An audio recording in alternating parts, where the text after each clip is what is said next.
Welcome into the Premier Circuit Destro Showcase. My name is Quinn, better known as Colorblind, and joined to the left of me, Red Rogue. How we doing today, man?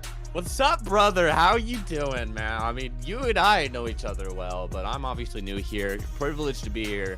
COD action, my favorite thing. Always will take a CODcast, and when you hit me up, dude, I'm like, heck yeah, let's get in here. Excited, dude. We've got the last bit of action here for this stage of the tournament. Excited to see who makes it and who doesn't on our cut line. Yeah, I mean, we have 3 matches here tonight. You'll be joining me for 2 of them. We've got week 3 of action, as you alluded to. It's the last week of pool play, so these teams, it's their last opportunities here and now to really make those stretches. Obviously, we have LCQs, and then we have playoffs and everything like that, but we have a lot of teams here today that are on the verge of not making the playoffs when things go down to it. And a lot of teams here that are on the verge of making the playoffs. It's going to be a lot of fun, and we're going to jump into Rio Hardpoint to kick things off between the Freezing Demons and Sudor Gaming. A little bit different tales between these two teams. Freezing Demons coming off of a dominant 3-1 win, whereas Sudor looking to find their first win, currently 0-2. Yeah, but sometimes when you got your back up against the wall, something just happens. And on Rio, anything really can. It is such an aggressive, fast-paced match. So you never know what's going to happen when you're in this element. Yeah, there's a lot of different opportunities for these teams, and there's a lot of different opportunities to really make yourself felt on a map like this. It's a really interesting map. We talk a little bit about that Rio Hardpoint here, where you really pay attention to that P5 to P1 rotation to really get an idea of who is going to potentially take the map. I mean, it's a hop and a skip away, and it's really where you want to pay your attention to, obviously, down the stretch in this map. Yeah, Rio is going to be, I mean, really the Invasion S&D, when you look across this map pool, is going to be the only, like, slow, methodical type of map. And, of course, it's S&D, so that plays into it. The high-rise control, that's such a breath of fresh air whenever you see high-rise selected. Same thing for 6-star, even though it had some recent changes. But people know generally how now to play 6-star. But it's a fun, these are a fun set of maps, and it's going to result in some interesting action for our teams here. Yeah, I mean, these maps are pure radiance, in my personal opinion, especially that high-rise control. It's one of those maps that you look at and you're like, hey, at least it's not invasion control. Nonetheless, again, jumping into that Rio in a matter of moments here, where both of these teams, again, very different circumstances that they find themselves in, as the Freezing Demons might have the opportunity here, if things go their way, to punch their ticket to the playoffs.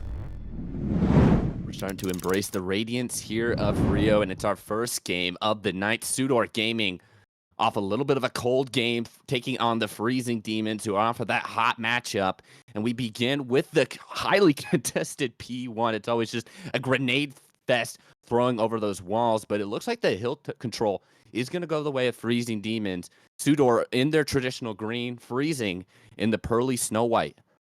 Yeah, and Freezing, they're going to look to take all of that time that they possibly can soak up. Obviously not going to want to sell your soul for P1, but what they had there was a very aggressive approach trying to set up for P2. Unfortunately, it does not necessarily hold. Sudor will eventually bring them down, get 7 points on the board, but just as we say, Freezing Demons right back on the point, right back soaking that time. They're going to have the opportunity to really push the issue over towards P2. Volatile is just waiting. Or Volatile?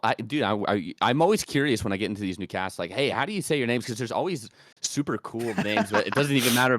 He's going to drop, but the rotations are in favor of Sudor. Swiss is going to be the first line of defense, potentially, and it looks like Freezing Demons are going to try and hit from the front. They don't really care about the spawns, and it's not going to work out well. Swiss gets a nice pick. They put that cut off, but there's another player, Snicker, who might be able to make some problems. Yeah, and so in the background, he actually goes for a 2-piece, makes the break himself, but the spawns are still in favor of Sudor. But this time has gone mostly white, so it's decent contest from Freezing, but this should still favor the 0-2 team. Yeah, they're really trying to, again, make a presence felt on this map, and they're going to do that by having those quick rotations. You already see Ferris already making his way over towards P3, and he can do that because his teammates are just matriculating the kills in the feed every step of the way. They've got it going all green in the feed. Ferris just continues to fry. 5 spree for him currently as the Freezing Demons are now on the back foot. 47-36 is obviously early games here, but Sudor finally seemingly have their feet under them. That was a mammoth-sized kill from Yin because he just shut down Ferris from getting a score streak, which is huge for the rotation type game. And this map is generally more open, so the cruise missile will wreak havoc if it is allowed to get out into the open field. But a clean wave of kills for Freezing Demons and the spawns. The break goes their way, the time ticking up in their favor, and they're going to cross that 15-point mark. And this should get them into a decent position here. And now it's Yin's turn to go for that cruise missile. Yeah, and this is exactly where the Freezing Demons want to be. They are a very heavy respawn team, absolute dominance last week, and when they get their footing under them, when they have the opportunity to snowball on a map like this, they are going to take it every step of the way. Prez as well, only 4 and 6 right now, but he's finally starting to cap things off ever so slightly. Speaking of Cap, who has that time up on the hill kitten himself, making his team proud. You now turn your attention over towards the new hill, though. P4 coming online in a matter of moments here, and the Freezing Demons are going to have the rotation. They're finally kind of in that driver's seat that you want them to be in, but they have some response from Stunna, who's coming in huge. Ferris with another. It's going to give Sudor a little bit of room to work with. And in Freezing, they're spawning out. Usually connecting P3 to P4 is super easy. However, it's not going to work for Freezing Demons as there's a hit to the back, but the spawns have been flipped again. That's kind of the nature of Call of Duty this year, is that spawns can be sometimes... Oh my goodness, Ferris went absolutely massive, however, just unable to get that last one.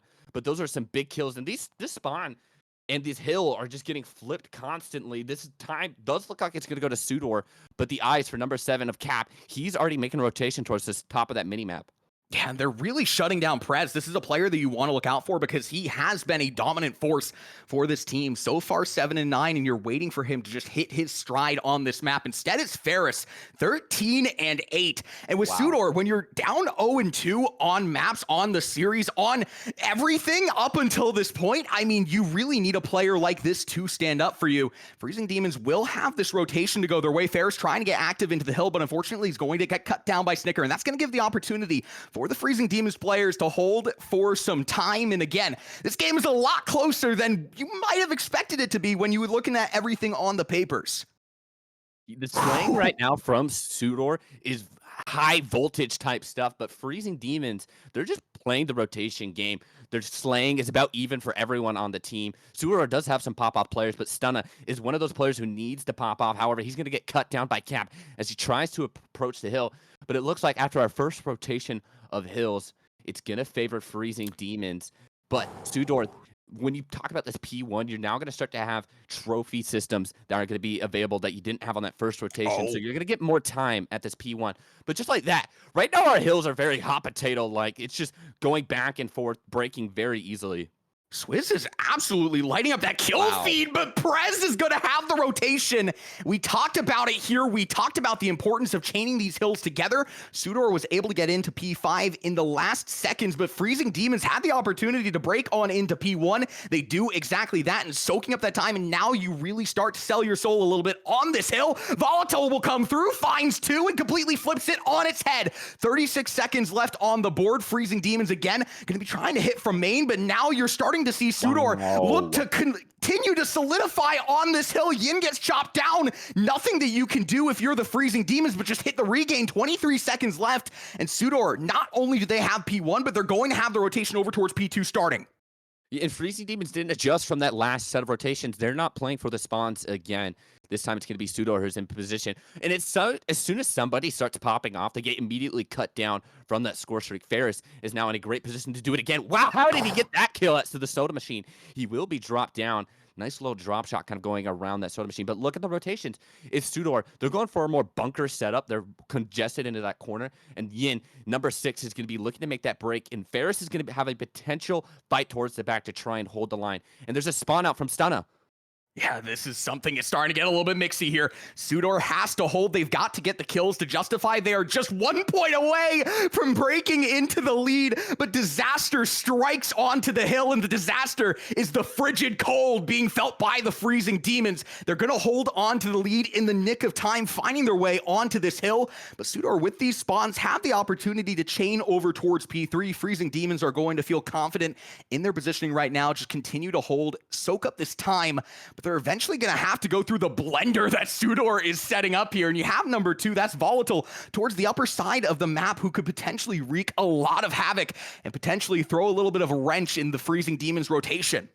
Number 7, Cap. He might have slipped the net. This is a massive kill on the hill, but the spawns are actually going to come through as he gets that, so it actually doesn't matter. And now if you're Freezing Demon, you've got to get on your bike and become a cyclist and start making the rotation, because Sudor has a lot of map control. However, I say that the bottom left of the map is in favor of Freezing Demons. They're setting up a push. This is going to be a very methodical approach from them. Yeah, they're very, very tactical here, but it might be a tactical panic if things start to get even more dicey. Volatile is still alive in the hill, and he's putting down so much damage. You've got to get through him. Eventually, Snicker will cause him to fall and gives a little bit of room once again for the Freezing Demons to breathe. And as we say that, though, they still have the lead some way, somehow. It feels like we're seeing Sudor have so much control over the map, but the Freezing Demons are not going away without a fight by any stretch of the imagination. Press is finally picking up those kills that you expect him to. 20 and 17 is really putting in the work for his squad. Yin with the chase down as well. We turn our attention now over towards P4, where the Freezing Demons are going to have to play a little bit of a break the way things are set up for Sudor. But so far, so good, as they're going to find that first kill. They just have to deal with Stunna. Yeah, Ferris is dropping a Nebula bomb right now on the Freezing Demons, and he's going to have to continue to do this. This game is still close. Sudor's come down to life. We've seen some subs today, Flacco and Curry, not in this matchup, but it doesn't seem to be deterring both of these sides, because these guys are going toe-to-toe with daggers of their own. Yeah, and especially for Sudor, who is missing out on their top KD player, it doesn't seem to matter when you have players like Stunna picking up the pace. 5 kills on the board for him. Looking to pocket that cruise missile. Press is going to have to try and make the approach on in through the main side, but Snicker will eventually find his way around the wraparound. Freezing Demons, once again, they feel like they're not controlling the map as much as Sudor, but they still have the lead, and it's just off of those last second breaks that are gaining them those 30 seconds of time. Ferris is feeling a little hard done by his teammates kind of right now, because this dude is absolutely leading the lobby. Freezing Demons, you have to give them the credit. They're playing as a unit. Their pushes are super methodical. Look at this one. They're setting something up by the bottom of. That's a massive kill from Yin. That is going to alert you, Sudor, where the push is coming from, but there's an opportunity for Freezing to make the break. Freezing Demons now with the opportunity to break, and they have been seamless to this point. Cap will find one, Press will find another off cam, and that will be a break into the hill once again for Sudor. It's just about holding things down. The rotations have been so good, but they're getting outgunned every step of the way. It feels like Freezing Demons will gladly collect that time. They're not going to be able to win it here, though, if my math serves me correctly. Instead, they're going to have to play for that P1 rotation, but again, this is the perfect setup that you want to see out of this team. They have control of P5. It's a hop and a skip away if you can stay alive in the hill. Yin will drop, though, has the players rotating on in the nick of time, but still Sudor is sending shots in. But Quinn, if you're Sudor, you have to continue to contest, and that's why they're making the effort at 10 seconds. But that just allows for Freezing Demon to get onto rotation. They're already set up, but Voltold is trying to lead the charge. However, he is shut down. This is a great position. There's about 23 seconds remaining for Freezing to take this first map. P1 is now online, and if you're Sudor, you have to collect every single second of it. I don't believe that they can win it here and now. With the contestation being the way that it is, they're going to have to get every single second on the board. The Freezing Demons are just breathing down their throats. You've got to get into this hill here and now. You've got to get the kills to justify as well. Sudor is going to lose one. That's Ferris still continuing to gain that time on the hill. Stunna will find another, and Sudor Gaming, again, not going to be able to win it here, but they are still holding strong. And Stunna's come alive in just spurts of this game. Yes, he has a negative KD, but he has impact kills like that. I think he got the cruise missile. Stunna got the cruise missile. Nobody, I believe, can win it here. Let me look at the timer once the contest comes through. It's going to come down to this rotation. Stunna has a cruise missile, so he can go for a more tricky play. He's going to make a late pinch towards P1. There comes the Stunna. Stunna does get the opening kill onto this late contestation. He's going to get another massive time there. And look at the map control. It's in favor of Sudor. The late comeback right now, but Yin had a cruise missile in his back pocket, and now it's just going to be a smash on the front. It's going to be mano-a-mano on the front line. Oh, so much coming down to Ferris. He has to hold this for his squad here and now. It comes down to this hill. One of these teams is going to take it. Stunna coming in from above with the cruise missile can create a lot of space for his squad. Looks like Sudor will have the opportunity to take the lead for the first time on this map, and what a time to do it. They've just got to soak up the next 15 seconds. Freezing Demons have to make the hit here, and now they're taking so long to make this hit, and it's just continuing to hurt them every step of the way. Sudor will find the kills, find the map as well as they go up 1-0 in the series. Well, ladies and gentlemen, grab your popcorn, settle down, because if you weren't already, we are in for a treat. That was an electric map 1, but that cruise missile was the difference maker towards the end, because it just allowed that front line to be so cautious as soon as I was called in. And Ferris was definitely the man of the map, 34 and 26, lighting up the kill feed. Yeah, and I mean, you also saw Yin pop the cruise missile, but you could argue that it wasn't popped at the right time. Popping it a little bit too early does get a kill on the board, but unfortunately it's not going to be enough to be able to get them into that P2 hill, and going to lose the map, and now things start to get very, very interesting. We didn't get to market them too much, but the Freezing Demons are definitely more of a respawn-centric team. And from what we saw last week, their S&D might be a little bit shaky potentially. They got reversed on S&D. We're up 4-2, lost it eventually 6-4. So there's a lot of question marks there potentially, and this is the opportunity that Sudor is looking for. They need this win to get their footing. It's virtually impossible for them to avoid the LCQs at this point, but they want to set them up for success. They're going to have to do it here and now. Yeah, I mean, they're obviously showing they've got it in their bag. But you mentioned their Freezing Demons. They had that reverse swept S&D, did not look good. But that gives you more motivation as a team to get in the VOD review and make the corrections. So when you do go to the S&D game mode, you would imagine that Invasion is going to be something that Freezing Demons have been working on. They've been putting time just in the game mode in general. But those are concerns that you have for Freezing Demon. And if you're Sudor, that's awesome, because it's like, okay, they look shaky in S&D. We just got an electric hard point. Now you can look at a 2-0 potentially in the series.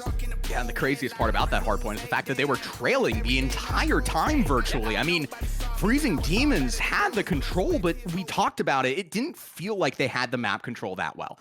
It felt like that they were winning the game off of their breaks, but eventually you've got to hit the rotations. Eventually you've got to get those down, because things start to get very dicey. It's not a sprint, it's a marathon. I always f that up, but you know what? It's fine. We're going to go on into our head-to-head, though, between these two teams. Get a little bit more acquainted with them. Both of them coming out of Pool A, and of course, as we mentioned, Freezing Demons currently 1-1 with a overall 0.9 KD. Shout out to our fantastic production staff, which is one person, Aslo. Shout out to Aslo for these, because these are absolutely beautiful, though. Taking a look at Sudor, though, on the opposite side of the coin, you might not think it based on how that map went, but they're currently 0-2. Very similar KD, though. So you're seeing these players stand up, but they are without their main top KD, their top fragger, Curry, is unfortunately being subbed out here. It just gives players an opportunity to make them known. Well, I've been in the Discord for about a total of 2 hours, and from my, what I've gathered about Sudor Gaming, they weren't really favored. But if you can't shut down star players from Freezing Demons, it's going to be a struggle. And man, oh man, what an Inferno-type performance that was from Ferris. He's going to be the big player to watch out for. And if Freezing can keep him at a limit, maybe not like put him on a double negative, but just calm him, they can get back into this one, because you mentioned it. Sudor, they were down the whole time on that hard point in the scoring column, because Freezing was just playing beautiful rotation game, and it just, at the end, it was just a little too much heat that was coming out of the Sudor camp. The other aspect of it, though, is the fact that we are going into the S&D, and this requires a very, very different skill set out of these two teams, which will be the more methodical team. We can really start to gain a little bit of information on how these two teams play. Snicker is immediately going to find a kill to keep things going, as Sudor is making the approach over towards B, but they're going to have to deal with Snicker, who is so far pushed up. They've got an Anaconda squeeze right now, Freezing. Look at Presno. He's got a complete wrap around. He pushed it up all the way over A Street, and now he's going to have a pinch in the background. He's going to get 1-4, and that's an easy round win for Freezing. And it's a great rotation play. They're able to just kind of suffocate them towards that treehouse side of the map. And it's just textbook stuff, and that seems to be the style of Freezing. They're playing as a unit, and they're just cutting down Sudor's legs before anything happens. Yeah, Snicker can be very, very scary as well. When he starts to roam, this is really potentially the player that could turn things on its head ever so slightly. We saw him so far pushed up onto that B-side street, gets that first kill to set the tempo, and then just allows, again, as you said, an Anaconda squeeze for the Freezing Demons to ensue. Now on the attacker side, after winning that defensive side in a way that they almost looked like they were on the attacker side, they're going to continue the pace. Cap will find one, and Suitor's going to set themselves up over towards either side of the map, but they'll be down a man. There's 2 players over towards this B site, and it is looking like a 4-man hit from Freezing Demons, and you've got to start to slow these guys down in the kill category because it's going to start playing into the minds of the cruise missile. But the smoke's going to come through, and is there going to be a moment of magic? It's now going to be a 3v3 stunner. Going to find one, and Yin emerges from the ashes and finds one. It's now at 2v2. This map has all come down. The bomb is down, which is not going to help Freezing Demons, but it doesn't matter. They're going to find the kills and find the round. And you talked about those S&D walls. Well, they look good so far with 2 quick ones. Yeah, and I mean, the question now becomes, hey, if you are Suitor, how are you going to get back on the wagon here? You're not only going to have to take an attack round, but you're also going to have to take a defensive round. And we've seen the pacing on S&D on this map really not so favorable towards that defensive side. Freezing Demons, though, have come out. They have absolutely showcased why they are the team that on paper is better. Suitor kind of taking a little bit of a step back from that hard point. It's something we allude to. You can't fully sell your soul on that first hard point. Gotta see how those S&Ds play out.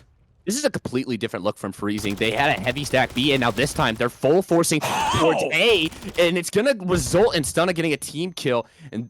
But Yin is another key player. He's on a 4 streak, but they now have control of this dining area of A, so that's massive. But still, it's coming down to a little slow Mance. This is now going to be a 3v3, but Stunna is going to have to cautiously approach this A-bomb site. They anticipate Prezzo laying down here. When he gets active, it is very, very scary, and he finds himself in the most ratty situations here. The question is, are they going to check it behind this table here? If he has the trigger discipline, he can completely shut down this push. They're going to go through. The trophy system is going to go down, and Stunna is going to read it like a book. Completely clears out that A site. Now the Freezing Demons have to ask themselves, hey, what are we going to do? We have to set up a pincer here, but there's not a whole lot that you can do.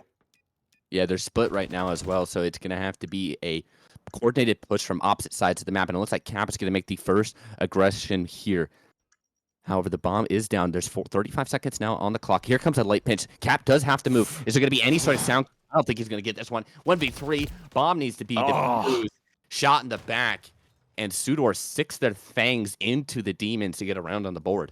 Yeah, and this is the momentum starter that you desperately want if you are Suitor. Obviously going down 0-2, not how you wrote the script. But now they're taking the pen back ever so slightly, and they are starting to write some points up on the board. Now the question becomes, hey, what do they look like on this defensive side round? Obviously, Freezing Demons are a very, very aggressive team, so maybe you can play into that ever so slightly and leverage the fact that, hey, you might find a player who's lurking and trying to get active to create some space, really capitalize on that, center around those 2v1s, and go into the next round here, round number 4 online. I talked about shutting down Ferris, and so far he's very quiet, but we're early here. It's going to be a slow push, but up in the rafters from above is Volatile, as he's going to find Prez, and that's bombed down, but is in a grabbable position for Freezing Demons. And now you just slow it down. You know where the players are. You know generally where the push is coming from. You're just going to hold your irons and wait for Freezing to make the move. Yeah, and when they do make the move, that's where you hit them with the Wombo combo. Ideally, if you're Suitor, they have the opportunity to really play the pace of this round and allow it to kind of just play itself out here. So we go to a little bit of a crawl. Freezing Demons trying to figure out where they want to take this thing. They have a player over towards that A side, but they also have 2 players over towards B trying to clear this thing out. They're going to have to find Stunna, who's lurking in the backlines. Cap will do exactly that. The cutoff coming in from Ferris, though, is still going to give Suitor the man up. Cap is still waiting on his teammate to rotate in, finally gets the bomb over towards B, but it's just a matter of time until Suitor is able to capitalize on this, unless Cap has something to say about it, which he does. Into the smokes we go. One of these players reduced to ashes. It's going to eventually be Cap, as it just comes down to Snicker. Last player standing finds the first, makes it a 1v1, has the bomb in his hand. Swizz has to chop him down. Bomb is going to go down. They're staring at each other. The bullets will ring through in a matter of moments. Back and forth we go, bob and weave. Swizz trying to land the shot. Snicker behind, just barely able to get into cover. What a shotzy dive over towards he clutches it. That's Snicker. A monstrous effort.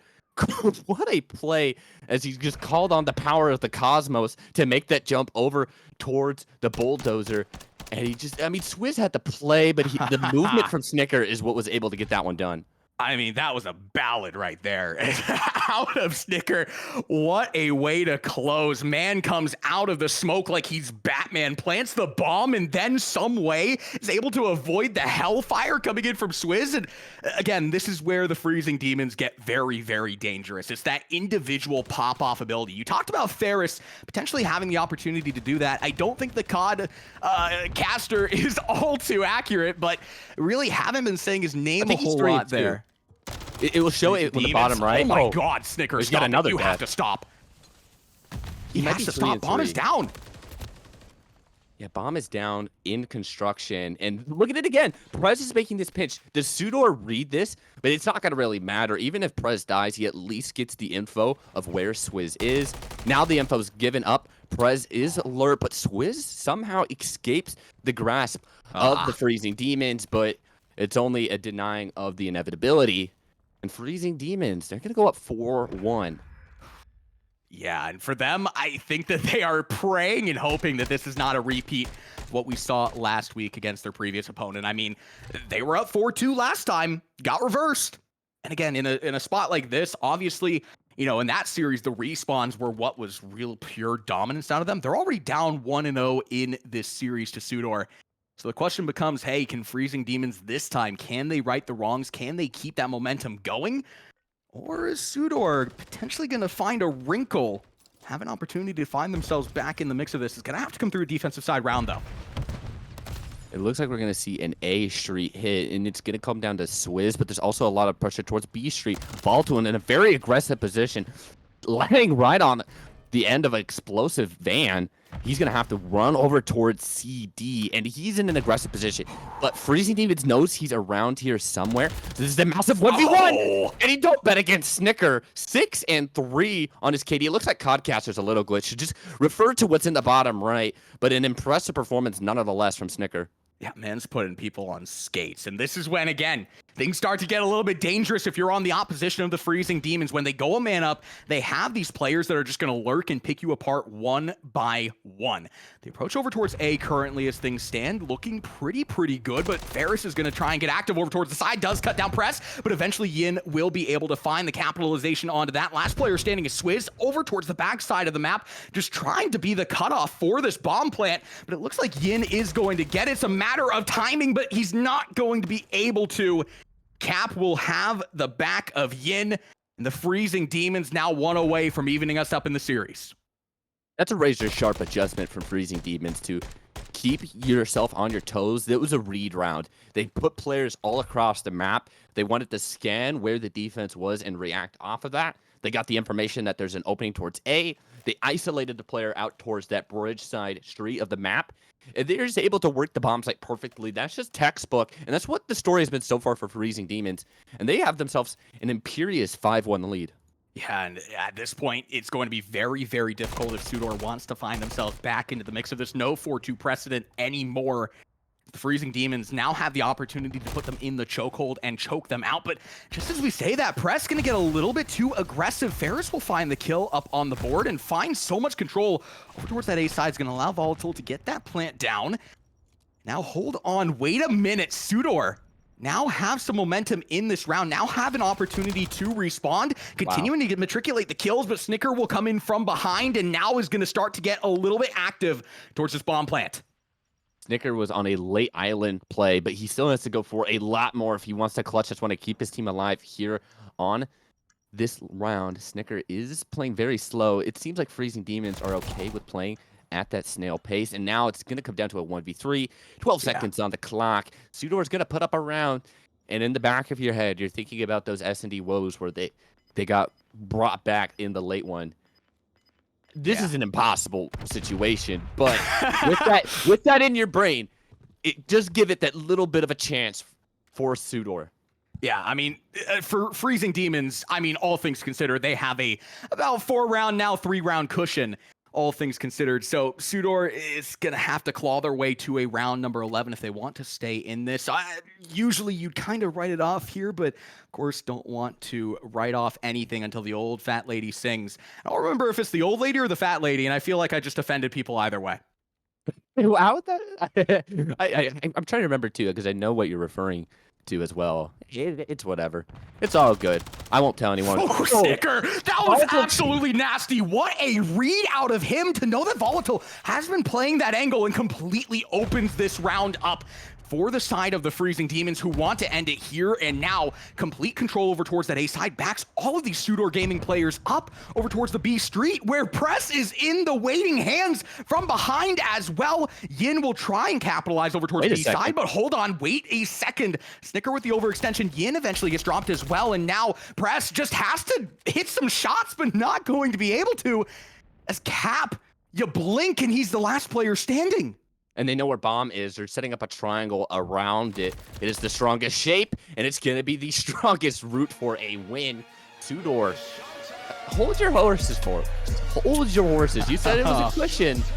Yeah, this cushion's getting a little bit more dense or a little more firm. It's not so pleasant to sit upon now for Freezing Demons. Yeah, I mean, Sudor's trying to just shove a saber straight through it. At this point, they want this map. They want to make a statement in doing so. And again, still have quite a bit of ways to claw, but nonetheless, Freezing Demons feeling a little bit less comfortable now, especially with a round like that where you have the full control and it just completely, I mean, gets Thanos snapped out of your hands. Momentum in favor of Sudor, 3-5. And the Codcaster's kind of messing with us right now. That's just the beauty of Call of Duty, huh? Fix your game. But it's going to be a slow push from Sudor. It's the B Street, which is typical. The smokes are going to give Volatile an opportunity to assassinate Cap from the back, pistol in hand. That's all he needs. And now this should be the key to get that bomb down. Oh, but Freezing Demons, they have the wraparound, and I don't think Sudor anticipated this by any stretch of the imagination. They're coming in through mid, and they are making their presence felt. So you just have to duck, dive, and dodge from the waiting hands of Yin.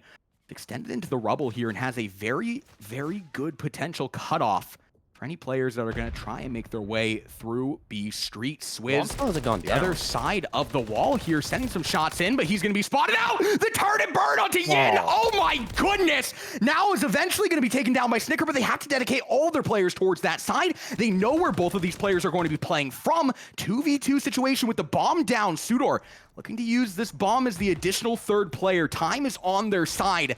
Prez and Snicker have to break on in. Here comes the smoke. Snicker makes the play. He's trying to cause some chaos within the construction site. Snicker finds one unexpected stunner, and now it's a 1v3 Volatile. He has to play this post-plant scenario. No one's on the defuse just yet, but it's all going to come down to if Volatile can make the play. He's waiting the timeout. This is a smart play. He's assuming that they're not going to for the defuse, and Snicker's waiting for the rotation. And now, Snicker has to. Yeah, he was just trying to get the read. He thought it was going to be a chow. And great patience from Sudor Gaming. And that is just a mind game. That's just knowing that, you know what, he's not going on the defuse. He's going to wait for me. I love that mind game winning from Volatile. And he even gets the gunfight to go on top of it. Yeah, no, that was a read beyond reads out of Volatile. And we said it. I mean, don't call it a comeback, but it's starting to feel a little bit like a comeback. Sudor is going to have to hold the defensive round. And this is where Freezing Demons, again, they're on the attacker side. They're a little bit more of an aggressive team. But we've seen that aggression bite them a little bit. Do they potentially turtle up a little bit, go into some Ninja Turtle tactics? Well, in the top left, it says 0-1, but Ferris is actually 8-6. Oh my goodness. Volatile! And that's going to give the information of where this push is coming from. And you can see the immediate adjustments. We're on for a round 11 after a 5-1 lead from Freezing Demons. Unless if Yin has some heroic effort. Oh my gosh, Quinn. It's round 11. You can't write this script. Oh, no. Holy shit. You can't write a script like this. I mean, the Freezing Demons, 5-1. Now we go to round 11, Sudor. The wind has completely been taken out of the Freezing Demons' sails, and for Sudor Gaming, it's just one more round to put them up 2-0 in the series and force the Freezing Demons to have to play on the back foot for the rest. On the attacker side again, we talked about it. But that being said, it feels like the momentum, it feels like that moxie is gone. Freezing Demons had an obsidian-sized lead. It was so strong. And now Sudor has an efficiency 5 netherite pickaxe to just work right on through that. And now look, this is an information game. Look how everyone is too scared to make a play. Who's going to bite first on this bait? Sudor is A-okay with playing very small, and with the defensive side, it's gonna give Freezing Demons the what's the word I'm looking for? They don't want this responsibility of having to make this first move. Yeah, I mean, they have to. They have to get this bomb down. If you're choosing the A side, you have to go through Volatile and Swizz, who have made their mark. If you choose the B side, you're going to be met with the resistance of Ferris and Stunna, who equally have made their mark. I mean, if you're the Freezing Demons, it feels like a lose-lose, but you're going to have to win some way, somehow. Sending players over towards B now. It looks like that will be the hit as the bomb flushes over to that side of the map. First line of defense will be Stunna, who gets the information and relays it to his team. They are coming in through B. They're going to make their way over towards the bomb plant. Prez will get it down, unless Stunna has something to say about it, coming through the smoke like Batman, looking to get the kill up on the board, but they're going to just have to chase him down. Cap will find one. The cutoff play is here. But that being said, Stunna will find two to even things out. Yin eventually exchanges it back, but now for Sudor, they're going to have this rotation. Swizz has to get this kill from behind. Snicker has his back turned to him, and the question is, does he read this? He spotted it. He spotted that crossover. Ferris has to play his life. Alive? Swizz can maybe help out. How is he still alive? What is going on? What is going on? Swizz does it! Ferris will get the defuse. Sudor comes screaming back. Down 5-1. They close it 6-5. Freezing Demons, what happened? Go to break. What? We need to recoup. What the flying fadoodle cake did we just freaking watch, Quinn? They had the plant, they had the setup, they even had Ferris at the bulldozer, but Ferris trusted his teammate Swizz to come in and to pepper him up. I think that's the craziest S&D game you and I have ever casted. If you literally brought it up. The S&D woes have been scary. And they got reversed. Oh my goodness. I mean, Freezing Demons are the momentum team, right? Like, they can create so much momentum, but when they don't have that momentum, they just completely fall apart at the seams, and Sudor is there to take full advantage of it. I mean, again, down 5-1, they come back 6-5, win the overtime, and I just have to ask, how is the player over towards the side of the bomb still alive? Buying that time, using that cover so unbelievably well. And it brings Sudor the round, brings them the map, and now we go into high-rise control with a script that we didn't necessarily anticipate. Sudor currently up 2-0 in the series with the opportunity to close. And Kyler, I'm right there with you, man. This is insane. I've lost composure. This is my first game in here. You expect me to be able to emotionally recover off of it's like they did well, actually, Freezing, to get control of the site. Their use of smokes made it so difficult, but it was just Smoke City it was just a bigger puff, I guess, from Sudor, and they just ran right on through. Yeah. I mean, that was just a round where it just comes down to Gunny and trust in your teammates, and I guess Sudor had more of it. And now we go to a high-rise control. I was just about to say. Where it's going to be electric action. We're not going to see an invasion control where it's so slow and methodical. And so far, the series is just dressing for more chaos on the high rise of New York. Yeah, and we're about ready to bounce on in. These players want to get going. I'm surprised the Freezing Demons are not going to take a mental pause here and kind of just reset, but I mean, this is a team with a lot of confidence. I'm not all too surprised, but I think personally, thinking from a ranked play standpoint, like I'd be not playing the game for about like a couple months after that. That was tough. But again, they're not out of it until they are out of it. High-rise control, 6-star hardpoint, and high-rise S&D still on the docket, but Sudor wants to close. They want to close here and now. On the attacker side, we go to high-rise. The chaos has been reaping in the favor of Sudor Gaming, but those Freezing Demons, can they ice up and make the clutch? And when a map where anything can explode that's next to you is just, you never know what is going to happen on this map alone. And this series has been proving we have no clue as casters what we can even expect, but I'd imagine this doesn't feel like it's going to end in 3. Yeah, no, and there's no precedence for something like this here. Freezing Demons are going to come out. They are going to come out firing. Currently up in terms of the early life disparity here, and they're starting to get those kills to matriculate their way. They're getting very aggressive on these hills, not letting Sudor gain an inch, trying to spawn trap them. But here we go. Stunna's found his way into the save point. He's going to have to combat players from either which side, and it's unfortunately not going to happen. Call that man Piper Perry. Prez is going to get a massive power position over towards helipad, and he can see pretty much everything and give his team call outs. He's going to chop one before falling himself. But there's a lot of numbers towards this B side that might give Sudor an opportunity to hit this A objective, but the kills are still going in favor of Freezing. But look at the clock, Quinn. There's 15 seconds remaining. They've got to stop this clock and contest the objective. They absolutely do, and time is going to be that additional player. Freezing Demons have 4 dead in the feed, it looks like, as we're going to have Cap and Snicker still alive. I can't read, apparently. Time ticking away. Sudor not going to be able to get on this hill by any stretch of the imagination, as they're sent right back to their spawns. And this is the Freezing Demons that we know. This is the Freezing Demons. They are pissed, and they are coming out screaming. Yeah, but it's also the Freezing Demons. We know they have a lead, and then it disappears. So you can't, like, Quinn, we can't sit here and say, until we have a map score that is a winning score, that this is impressive.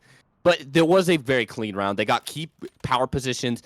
They kept them at bay. There was only, like, a couple of times where Sudor was able to contest the clock and allow their team to escape. But that's the nature of High Rise. If you can get good map positioning, you can just shut them down as they leave the building. Now the question is, what does a pissed off Freezing Demon squad look like on the attacker side? If they look that aggressive on defense, my goodness, Sudor is going to have to hold, and they are going to have a flawless hold if they don't want to go down in terms of the ticks as well. That plays a big role in the grand scheme of things currently, and already extending up into the spawn, trying to get active is Snicker on the AR, looking for some players, rounding the corner, takes down Ferris, but the rest of his team is going to fall as well. How much can you do if you have to play hero ball?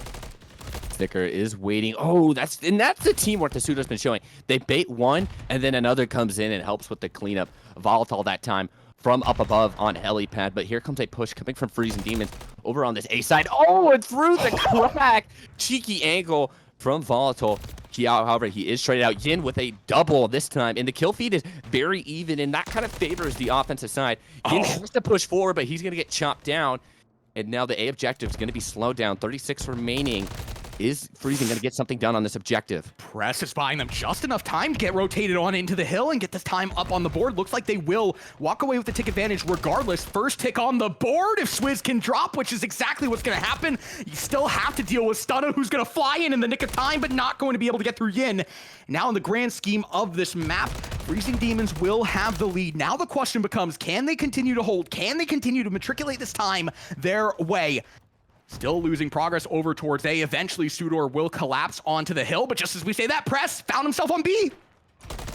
Yeah, to come the clock stopped once again, and Freezing is doing much better than Sudor to just slow things down. Stun is going to fly up, but not check both ways of the street before crossing. Yin's going to shut him down. He's been a big player so far in this. Oh, and the pistol pulls out the Renetti and shoves it to the face of Ferris. But still, 14 seconds remain. Freezing is out just kind of flying forward, and Prez finds a massive kill with 7 HP remaining. Freezing Demons as well. You have to play for the life disparity as well. Down by 2. Could very quickly swing that back, and they're going to do exactly that. 12 to 11 now. As Sudor has to get on this B point. They're trying to gain this time. Cap and Snicker are still on the hill, still getting the kills to justify as well. Ferris will find 1, Ferris will find 2. Freezing Demons might walk out of this if things hold with 3 ticks up on the board, which will still give them the lead, all things considered. Yin is still trying to get active, unfortunately will not be able to, but Sudor will find the round. You have to call that a win for the Freezing Demons though, almost. I was just about to say that the ticks do go in favor. The life advantage was pretty close. So far, it is edging towards Freezing. Brother, I dropped Piper Perry and you say edging, bro. I'm sorry. I'm shocked now, bro. Why are you doing that to me?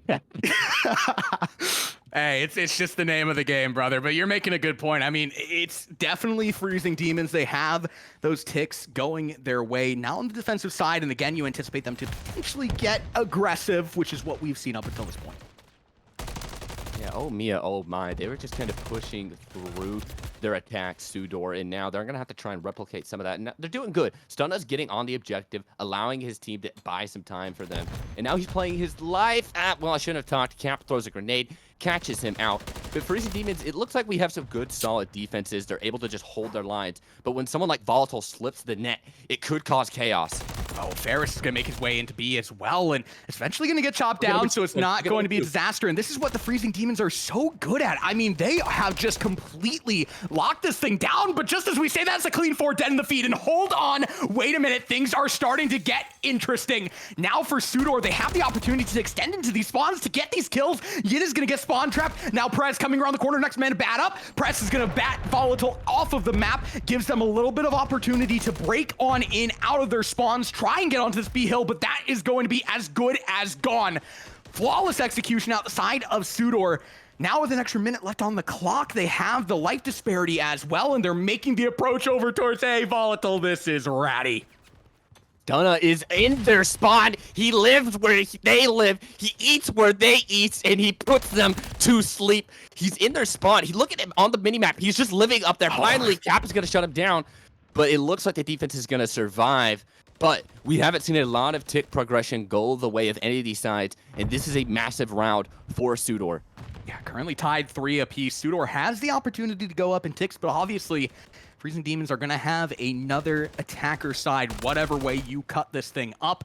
And cutting players down is exactly what Stunna is doing as he tries to make the approach over towards this A side. It's going to reset the Freezing Demons ever so slightly, but you still have Yin, who has this cross setup potentially from this B side of the map. That's going to be very hard to deal with for the side of Sudor. Yeah, this is a much more calm after that B objective, was captured. And Freezing was just able to clear their lines, get some numbers pushed up. Volatile loses an unlucky Renetti 1v1 versus Snicker. And now look at this. Some power positions are going a little bit. Hold on, Stun just kind of slipped the net, and he's being a thorn in the side of Freezing. He might be able to cause pain one more time. I mean, call him Johnny Sins, because he just keeps on coming over to that A side. There's nothing that you can do. Still have the life disparity favoring the Freezing Demons, though, and eventually it's just going to continue to do exactly that. Sudor is just going to drop in terms of the lives, and that shutdown might just be it. 4-9 now. You have no respawns remaining for the side of Sudor, and this is exactly where Press is going to get active. Shuts down Ferris. That's going to be 3 lives now. Volatile, Swiss, and Stunna. Well, now Volatile and Stunna. Last 2 players standing for the side of Sudor, and not a whole lot that they can do, but just run it straight up mid like it's a League of Legends tournament. Volatile is the last player standing, and time will be the additional factor. Freezing Demons now 1 point away, taking both defensive side rounds. Yeah, this smells like a map 5 on this one. And I'm impressed with the Freezing Demons' mentality to stay locked in after a quick B objective flipped. They're able to just get map control, play fundamentals, and that's what they've been doing so far. In their downside throughout all of our previous 2 maps has just been they slip up in the mental side and they allow the momentum of Sudor to run back into this one. So a great round from Freezing Demons, and they put themselves in a good opportunity, but it's going to come down to ticks if our previous 3 rounds are anything to go by. Yeah, I mean, they're going to have to take it here and now. That's just what it is. If you're Sudor, you're going to have to take this round, and you're probably eventually going to have to take that attacker side round as well. Unless the Ticks have anything to say about it, which they could potentially. I'm not too sure. I'm not a Tickmatician, but nonetheless, Freezing Demons already over towards this B side. That's potentially 1 tick already on the board, unless Volatile has something to say about it, which he does. 2 kills completely shut down the Freezing Demons. You still have 1 player to deal with, but he will eventually be dealt. Dude, Volatile is a Renetti merchant, bro. He's always getting kills every time we go into his POV with that side piece, but it looks like the defense of Sudor is going to do well. But look at Cap. He is in an advantageous position. Do they know where he is? I believe Swizz might be in a position to shut him down, but he's going to be the light at the end of the tunnel for Freezing if they want to try and take this round. Oh, you have a player like Cap in the backlines. Yeah, no, he has the potential to get very active and potentially center this pincer. Volatile is going to drop from behind. Cap will find another. That's going to completely open up this B site once again. The Freezing Demons now, they have the opportunity to play for these spawn traps. Look at this position out of Yin as well. Oh, it is so gorgeous. The cutoff will take Stunna out of the equation, looking to get Swizz out as well. These players are trying to approach on in through the main side, but there's just nothing going when these kills continue to go the way of the Freezing Demons. 3 ticks on the board now, and that's going to completely open things up. It's Gandalf the Grey. You shall not pass. Yin holds on top of the electric boxes and just cuts them off at the windows, and that's now B going to go the way of the Freezing Demons, and I would imagine that's going to secure the defense, but they're going to want to close it out here. Can Sudor fight off this and send this one to a round 5. It's going to come down to an A defense. Yeah, and they're going to have to take a page out of the Freezing Demons book. Again, Sudor, we saw them try and make the break into A time and time again with all this time left on the board. They just were not able to do it every step of the way. Going to have to take a page out of that defensive side, and that is one way to do it. 3 kills on the board gives them that life advantage as well as they continue to stronghold. And now they're pushed all the way up at the spawn, but Ferris is going to be found out. He almost had the angle on that spawn. However, Cap, once again, is going to be the hero and cut that one off. But look at this. It's aggressiveness from Sudor, and I don't like that because Cap just reads it, cuts it down. Sudor lost his name, and here comes the break. The clock's going to stop at 46. The lives are going the way of the Demons. This might be the round. Nobody for Sudor is over towards the A side, and there's 2 players for Freezing Demons soaking up this time. The players are going to have to get into the hill here and now. Ferris will find the first. Cap gets shut down as well. You still have to deal with Snicker, who will eventually be dealt his deck. For the Freezing Demons, now it is just about Jover. You cannot get into this hill unless a miracle happens.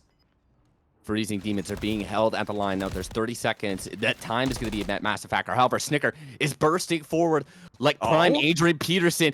Can he get on top of this helipad? Yes, that's a crucial position for him to look at these spawns. But the time is becoming more and more of a factor. We're about to head into S&D lives for Freezing Demons. They just need to get some kills. But no, now it's down to 4 lives remaining. No respawns. And it looks like Sudor is going to pull it out in the end. Snicker will stay alive. Takes down Volatile. 6 lives for Sudor as well. Could still do some damage to them as Yin finds his way onto the point, as does Cap. Trophy systems are going to go down. That's going to nullify out these nades, and the kills are going to continue to go the way of the Freezing Demons, but until they don't, Snicker will be the last player standing, trying to pull off the pincer. It was a good play, but it was just not going to be timed out in time, as Sudor is going to put the round on the board, and we go to a round 5. Here's the scenario. Either Sudor is going to take the series 3-0, or the Freezing Demons will find new life on high-rise control. Boy, oh boy. I mean, this would be the typical Sudor fashion to whip it out like Mia Khalifa at the end of the game.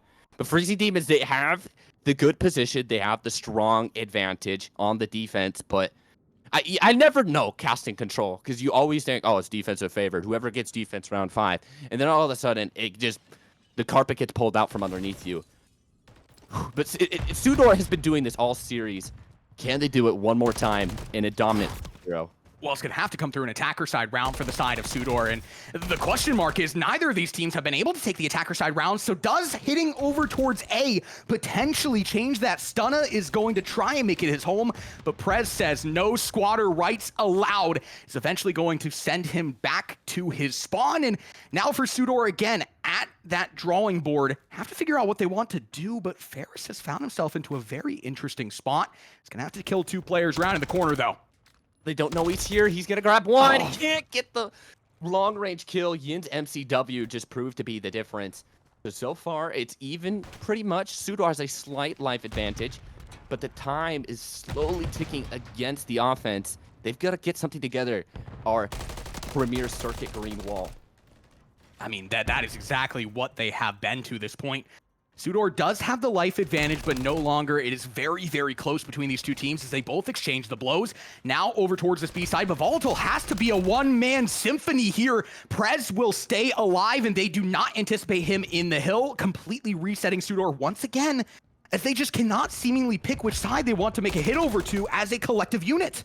Well, it looks like they're going to choose for the A objective, and Swizz once again pushing up for this wall. It's the key factor to playing high rise. You got to cut them as they approach out of spawn, and it's Swizz who's going to be tasked with that. Volatile drops in the back. This is massive. Oh, Swizz just turns around. He's going to try and deal with the players to his backside. He does find one, but he had to go for a lot more. Stunna is still in an advantageous position. Reads that back pressure, gets the kill, but 2 from Yin is going to put this defense on ice. Oh! And an avalanche of pressure comes from Yin. He's going to fall, and it's just back and forth action. Swizz dances around the pillar. What am I even saying? The barrel is going to get some crazy action from Swizz. 15 seconds now. He's the last player in this hill, though. He's the last player in this hill, and Prez will deal with him. Now you have to turn your attention over towards B. If you are Sudor, this is the easier hill to attack. That being said, it's just a one-man band. Once again, Volatile has no teammates, will get the kill in the afterlife, but the lives are dwindling away for the side of Sudor. It looks like Freezing Demons have them right where they want them and are putting the foot on the gas. Kills continuing to go their way. 5 to 10 now. Now 5 to 9. Volatile, nice Kobe, but it's not going to matter a whole lot if you can't get into the hill. Unfortunately, does get chopped down. Just 2 players standing in no man's land. 1 over towards A, 1 back in the spawn. Paris is a last man effort, and it's just not going to be enough. The Freezing Demons are still alive. Ooh, I was gonna say, Quinn, oh, this one's over when it went to 3-9 in the life advantage. But you know, I said it on the last SD, so I can't talk no more. But Freezing Demons, they show some ice, they clutch up in the late game, and that's how Control goes. If you just play the fundamentals, you play the map, you can win every time on defense. Right now, we're setting up for a good one, and I said I don't think this is going to be ending in 3. Sudor, they've come alive. They had a tough go of things here in the league, but this seems to be a little bit better of a showing on this.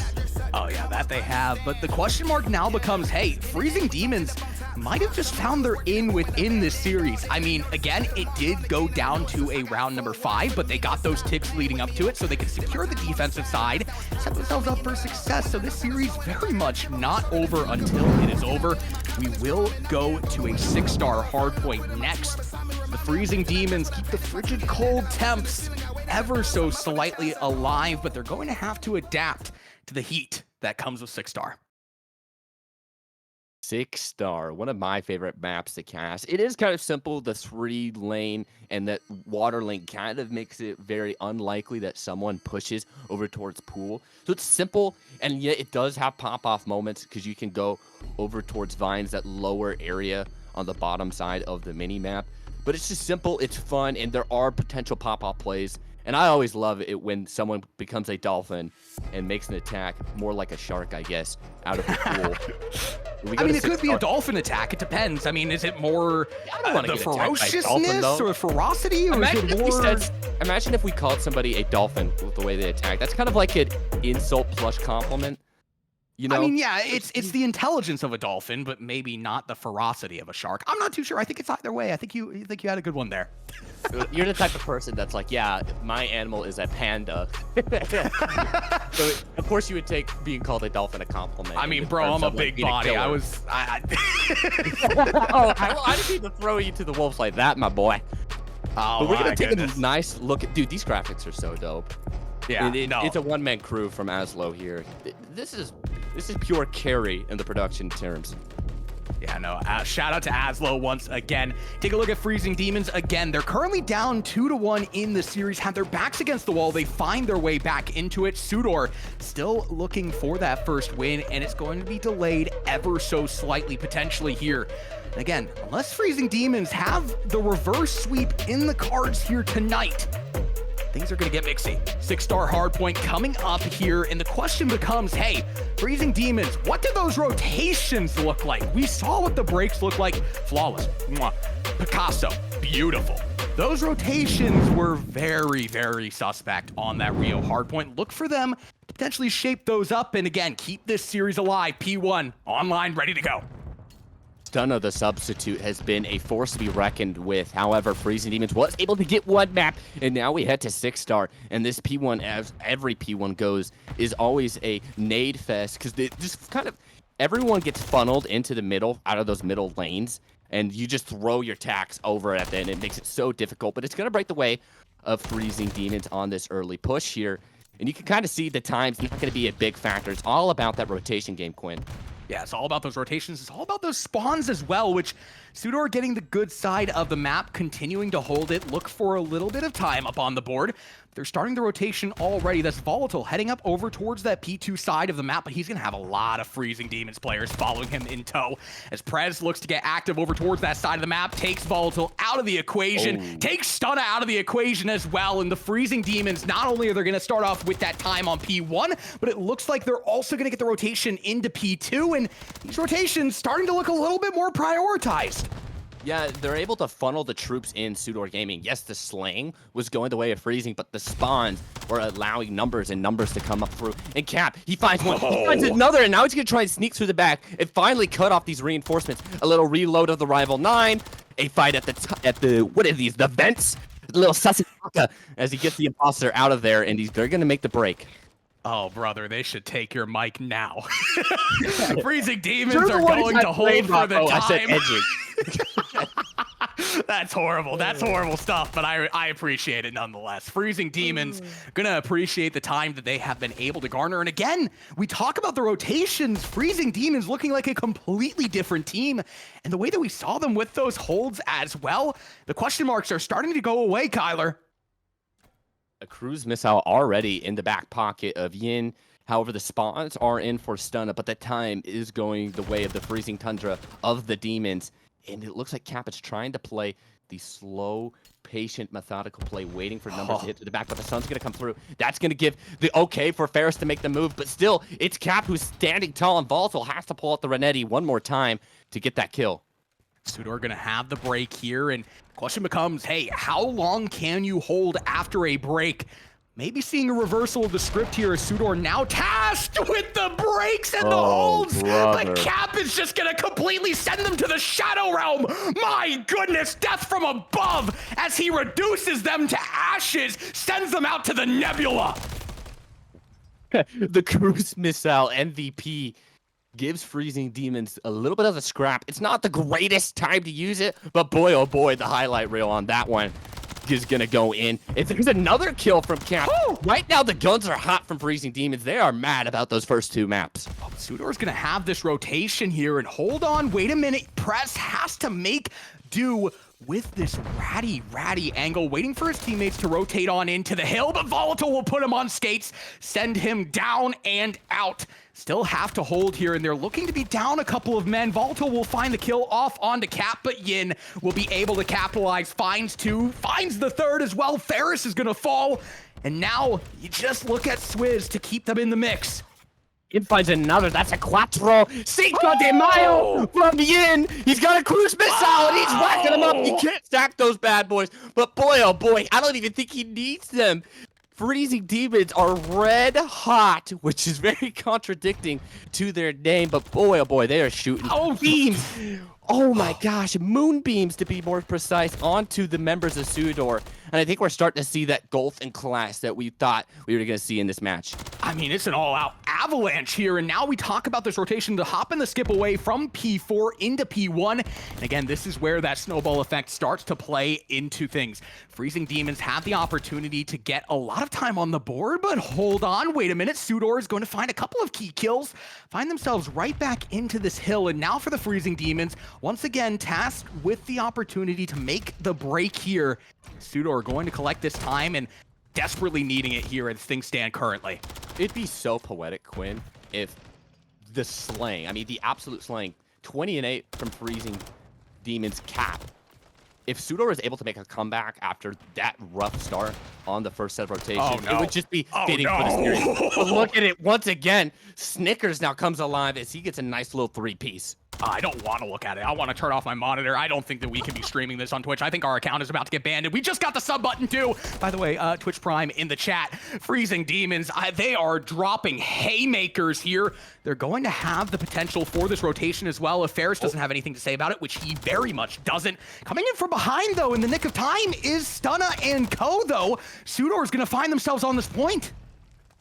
Oh, a teammate from Swizz. That is so unlucky. And that type of moment is crucial for Freezing Demons because they've got respawn. They've got numbers. Yin, stop Yin! Give him another three. That's this cruise missile. He doesn't even need it, dude. Swizz is finally going to cut him down and grab another to add to his tally. But, dude, these guns from Freezing Demon, they are red, flipping hot. Oh, but that being said, Sudor will be able to find themselves into the hill, and for the side of Freezing Demon, they didn't collect as much time as you would think they would, especially with the slaying prowess that we're seeing. They haven't been collecting as much time off these last two hills as you might expect. The rotation is already there for Snicker. What a heads-up play from him.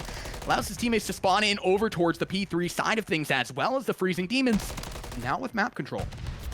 Volatile reads one, but can't get the final one as he takes a little bit of tack damage. Snicker, every time we go to a Freezing Demons POV, it's some sort of multi-kill that's coming out of these guys. In Sudor, they've been rotating well, but Freezing Demons is just breaking by sheer willpower. And this is looking too much, but it is kind of doable for Sudor, but somebody needs to come alive in the slaying department. Yeah, somebody has to come alive because they have a 100-point differential, and it's continuing to build the way of the Freezing Demons as they look to increase into that 200-point barrier. The kills are going to continue to solidify. Ferris is going to try and make something out of nothing and will be reduced to nothing when all is said and done. Rotation over towards P4 now starts to be on the mind of these players, and you have Prez starting to lurk over towards that side of the map, and he's not even going to be over towards P4. He's just lurking for players. He just wants the kills. He's found himself in the upper deck, but Volatile will be able to shut him down. Things start to get a little bit mitigatable here, unless Yin has something to say about it. Coming in through mid is the rest of the Freezing Demons squad as well. And the Freezing Demons should have this hill and have the opportunity to turn it white. Yeah, the hill is white. Nobody able to get any real meaningful time on this, but Stunna just kind of walks on through, trying to show some of that same aggression that we're seeing from Freezing Demons. But look at it, it's just kind of a fest. Someone comes from mid, someone comes from spawn. It looks like the Demons are going to be able to get some time, but if you're a Freezing fan, that's A-okay, because you have such a big lead. Just don't allow Sudor to get any massive time. Oh my goodness. Can we talk about Ferris, by the way? I mean, this is a player that we were highlighting very heavily in that Rio Hardpoint. 10 and 21 right now. The slaying prowess just has not been there across the board for the side of Sudor, and now sneaking up right behind them is the Freezing Demons, and they're going to get those kills again. Cannot win it on P4, but the fact that we're on P4 makes things very winnable because the P1 rotation is a hop and a skip away. They're going to have that as well, and looking to pull off the 100-point club to send us into a map 5. Sudor is just muy frio right now. Freezing Demons are just throwing snowballs, haymakers, punches, everything at Sudor, and it's 3 seconds away. The Demons survive. Hell rains in from above with Snicker's cruise missile, and that is a commanding closeout to the series after drama from Sudor. And they haven't looked great from my knowledge, from what I've been told, but they looked great in those first 2, and now we go to a map 5. I don't know what to say, man. This S&D could go any way. I can't tell you. Freezing Demons has the momentum. It'd be so poetic for them to start this reverse sweep. Yeah. And then Sudor just shuts it down. I mean, but what a performance on that hardpoint. The momentum, but they also just 100-point club them. Are you kidding me? The question becomes, all right, you brought it back on the respawns, S&D. You just lost the S&D in the series 5-1. Maybe it's just Invasion. Maybe they're an Invasion hater, which if they are, I mean, respect is given. The map absolutely fucking sucks. But that being said, High-Rise S&D is coming up here, and this is a very interesting map mode combo between these two teams. And I'm excited to see, hey, is it the Freezing Demons who continue riding that momentum, or does Sudor have their name on the S&D? Well, High-Rise did go the way of the Freezing Demons, so I don't know if that's something we should really look into, because that S&D is so scary. Any lead that the Demons have, they can't feel comfortable, because in the back of their mind, that invasion is just going to be replaying and replaying in their brains. I mean, Sudor, yes, the reverse sweep is on for Freezing Demons, but they're living rent-free inside of the Demons' heads. Yeah, You can't call it the way of the Freezing Demons if we're going to an S&D. Regardless of the amount of momentum, we have seen this team falter. We have seen this team really struggle on these S&Ds and struggle in a really just a way that you might not expect them to when all is said and done. Again, a lot riding on this, though, for these two teams.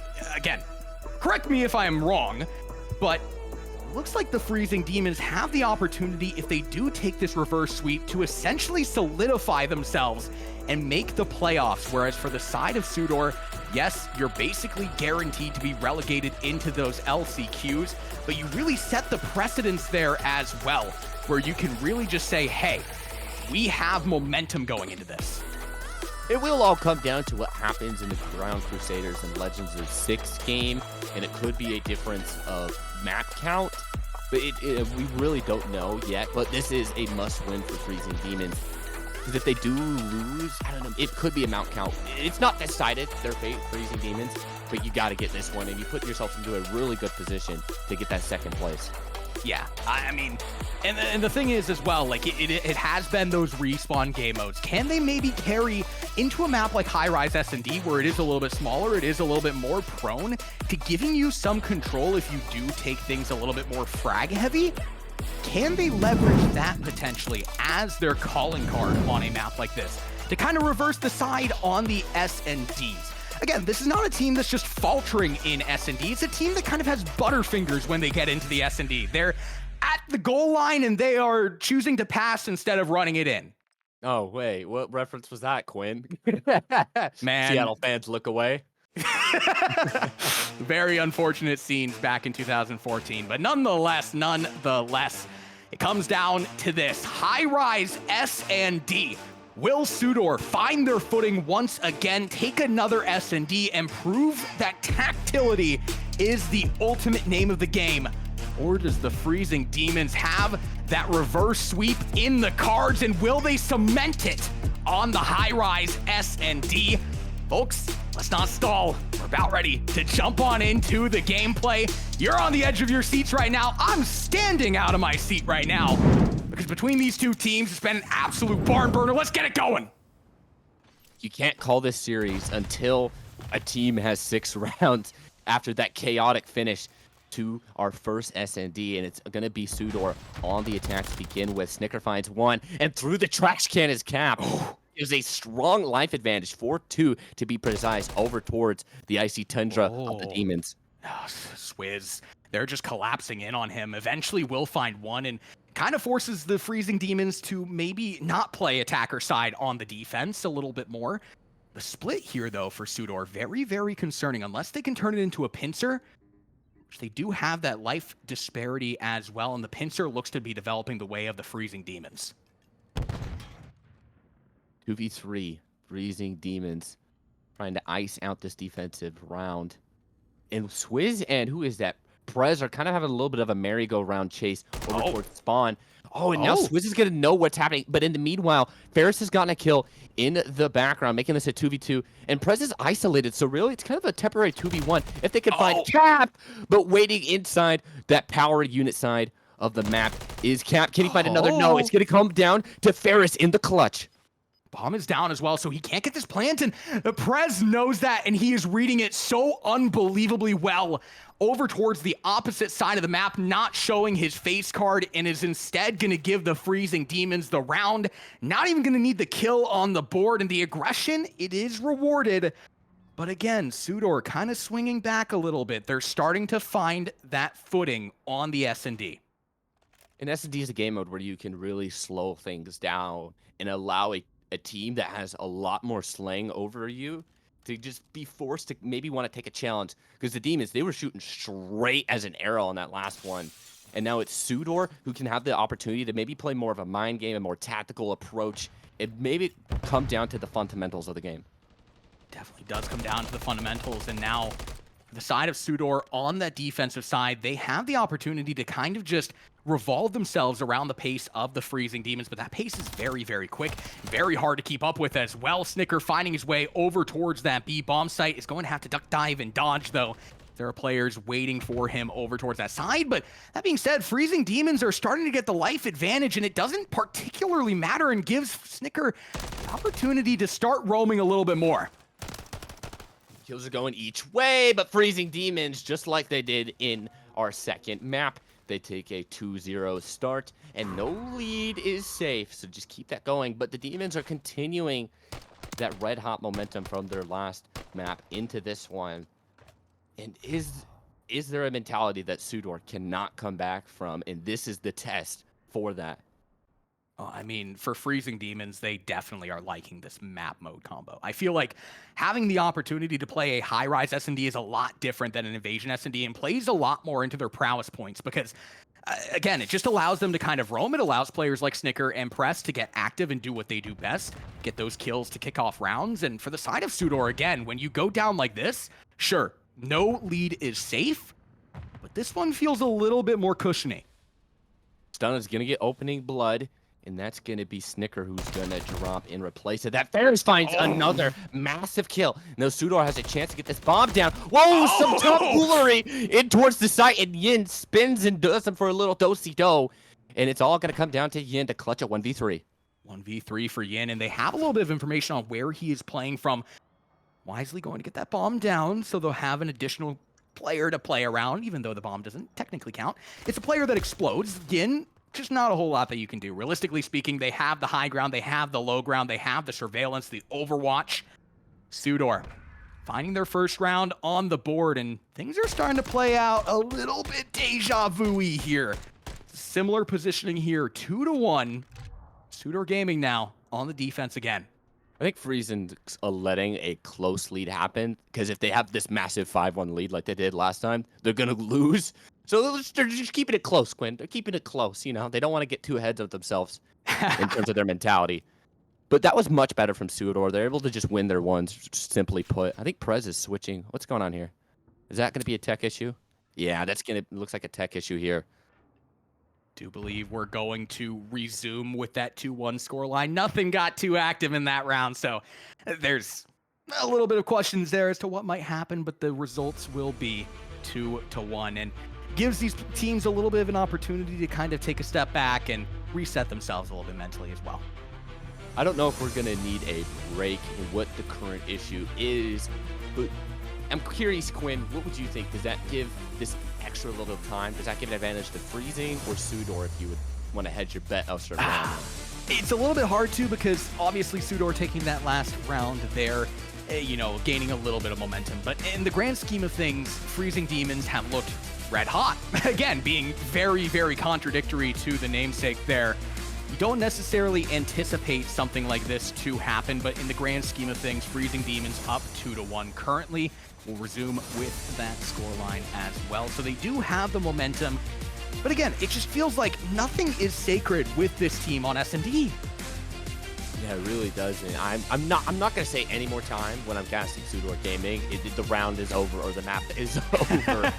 that was some Hercules effort, and it does feel like Sudor is going to create some of that magic. But I'm impressed because these substitutions, Flacco and Curry, left both of their sides respectively, and it's creating an interesting match full of chaos. Yeah, it's been a very, very good match so far. And again, the last matches that I've been casting, I haven't casted anything outside of a 3-0. So we're breaking glass ceilings here tonight, bringing it to 5 maps. Love to see it. Love to see it. Lots of Call of Duty action whenever you join in on the Premier Circuit Destro Showcase. Currently knotted up 2 apiece between these two teams in terms of the series. If you're just joining us, High Rise S&D is on the docket now. We're taking a little bit of a tech pause to sort a couple of things out. Currently Freezing Demons continuing that momentum that you see on the screen, currently up 2-1. Sudor starting to respond a little bit though. Yeah, they've got that momentum going, but how Freezing Demons is able to get into that, other than their obvious complete gun skill in 6-star, is they didn't allow Sudor to get a bunch of momentum. Yeah, it's all about the momentum game at the end of the day. Only one of these teams is going to walk away with the win here tonight. We're going to go ahead and send it to a very, very quick intermission, I do believe, but we will be right back with the gameplay. High Rise S&D, do not go anywhere. Just said it, say it again. Premier Circuit, Destro Showcase.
In it, very quick intermission, allow these players to get ready to go. High-rise S&D. We resume 2-1 currently for the side of Freezing Demon as Sudor just took a round, excuse me. They're trying to take the map, and if they do take the map, they take the series to map 5. So, I mean, that's basically the win cause for everybody.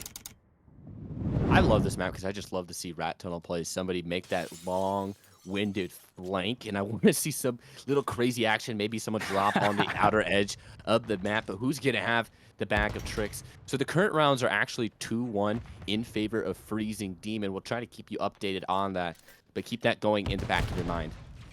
Freezing Demons on the attacker side once again, and it definitely favors their play style again. This is a very aggressive approach, an aggressive team, kind of no holds bars, and question marks start to form when they do gain a little bit of a hitch in their step. So Sudor looking to introduce that. Death from above, Volatile is trying to bring in, spots out Yin, who's made his way into the bomb site, shuts that down. Bomb is going to go down as well. He'll have the smoke to get out of dodge as well. But Sticker will find a kill in the middle of the smoke. Eventually gets taken down by Ferris. Back and forth we go, but Sudor is going to hold for the player personnel lead, and the bomb is down. That's the one thing I love probably the most out of competitive Call of Duty this year is just the chaos that can happen within the smoke. Nobody even wanted the smoke to be even more specific, but it looks like Ferris is going to come out on top, and now he's the king of the kingdom. He's the king of New York, and he sits upon his throne and rains down bullets. That's a big round for Sudor. They tied up, so the game says that it's 1-0 Sudor, but in reality, the round count is even for both of these sides. Great looks out of Ferris there, shutting down Prez. And again, the aggression out of Freezing Demons, when they have that hitch in their step, you start to question things ever so slightly with them. 2-2 now for the side of Sudor. Now on the attacker side, rattling off the last 2 rounds, exchanging blows between the decks of these teams. And Sudor coming back out of this tech pause with a little bit of moxie, a little bit of mojo. Yeah, the tech pause, I asked you, who might it favor? So far, it favors Sudor. Up, Caster's Curve, Stunna gets shot down from Prez from deep. And now this offense has to recollect their thoughts about where they want to go. And I asked for it. I'm like, somebody make a sneaky play along the side or under the map. Ferris is cooking up something from down below. Yeah, he's got to cook up something. I mean, down a man here. You don't really have a whole lot of map control. Looks like that bomb is going to be sent over towards the A side of things, but Ferris is going to have to get a kill if he wants to solidify some positioning on this map. Volatile will find one, but it's not going to be enough when Snicker and Prez have that shutdown angle. Swizz will be the last player standing here, and will be able to have the opportunity to pick up that bomb. Luckily, they don't really know where he is, but that's going to give away the positioning. Will find the kill to go. Both players for Freezing Demons playing over towards this B side of the map, dropping into the lower side, and Swizz might think that he has such a good read here, heading over towards B, but not anticipating Freezing Demons to be over towards B. Currently 3-2 now for the side of Freezing Demons as they hold the lead. Buddy system in place for Freezing Demons, and Swizz was not expecting him to be hanging out towards bottom AC units. Great jump and chow out of the Demons. And that's just playing like, you know what? We'll allow him to get the plant, do what he wants, but if he tries to chalice, we're just going to have too many guns for him to handle. So good numbers advantage from Freezing Demons playing in a pair, and it gives them that lead right back. And this seems to be a much more blow for blow, S&D than we saw out of that first one. Yeah, I mean, both teams have had their opportunities to exchange some hits here, and currently 3-1, but Yin is unfortunately going to take a tumble there, falling down to the depths of New York. Unfortunate scenes, but Cap will make things a little bit better for that side of things as Sudor goes down a man now and kind of split a little bit as well. Obviously, Freezing Demons on the attacker side have to get that bomb down. Sudor nowhere near the side where the bomb is going to be.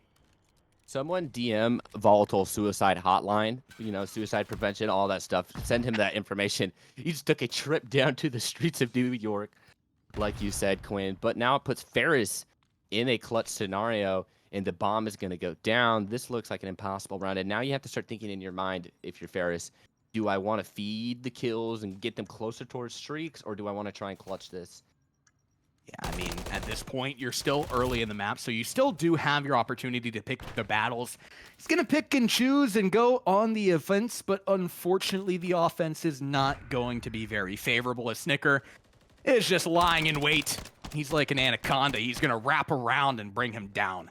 Freezing Demons now with the lead still. Currently 4-2. They have the opportunity again to close this. But I'm never going to be super confident with this team based on the precedence unless it's 6 on the board for them. It's 4-2, right? Correct? I just blinked and my brain farted. Yeah, it's 4-2. It's 4-2. It is 4-2. I just had to redo the math in my brain. But Freezing Demons has the advantage for the moment, but only momentarily. And like you said, you can never trust a Freezing Demons S&D lead until you see 6 round 1. And look at this offensive push from Sudor, Quinn. It's much more slow, much more tepid. They're waiting for the Demons to make that first mistake. Slow, smooth, and methodical here. And again, it's very well played into the Freezing Demons, but you're on the attacker side, so eventually you've got to hit the left foot, right foot express, and you've got to make a play.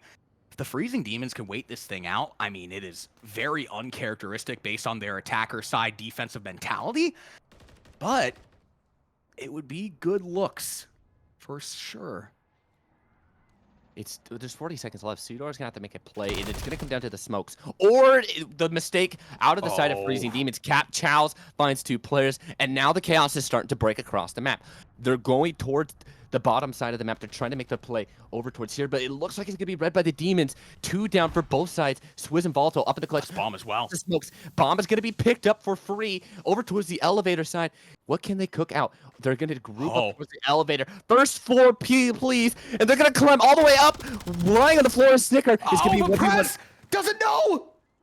Oh, Prez. Oh, my goodness. I don't know what to call, man. Just watch and experience this with us, folks. You don't know what's going to happen. Sudor bounce back crucially into this one.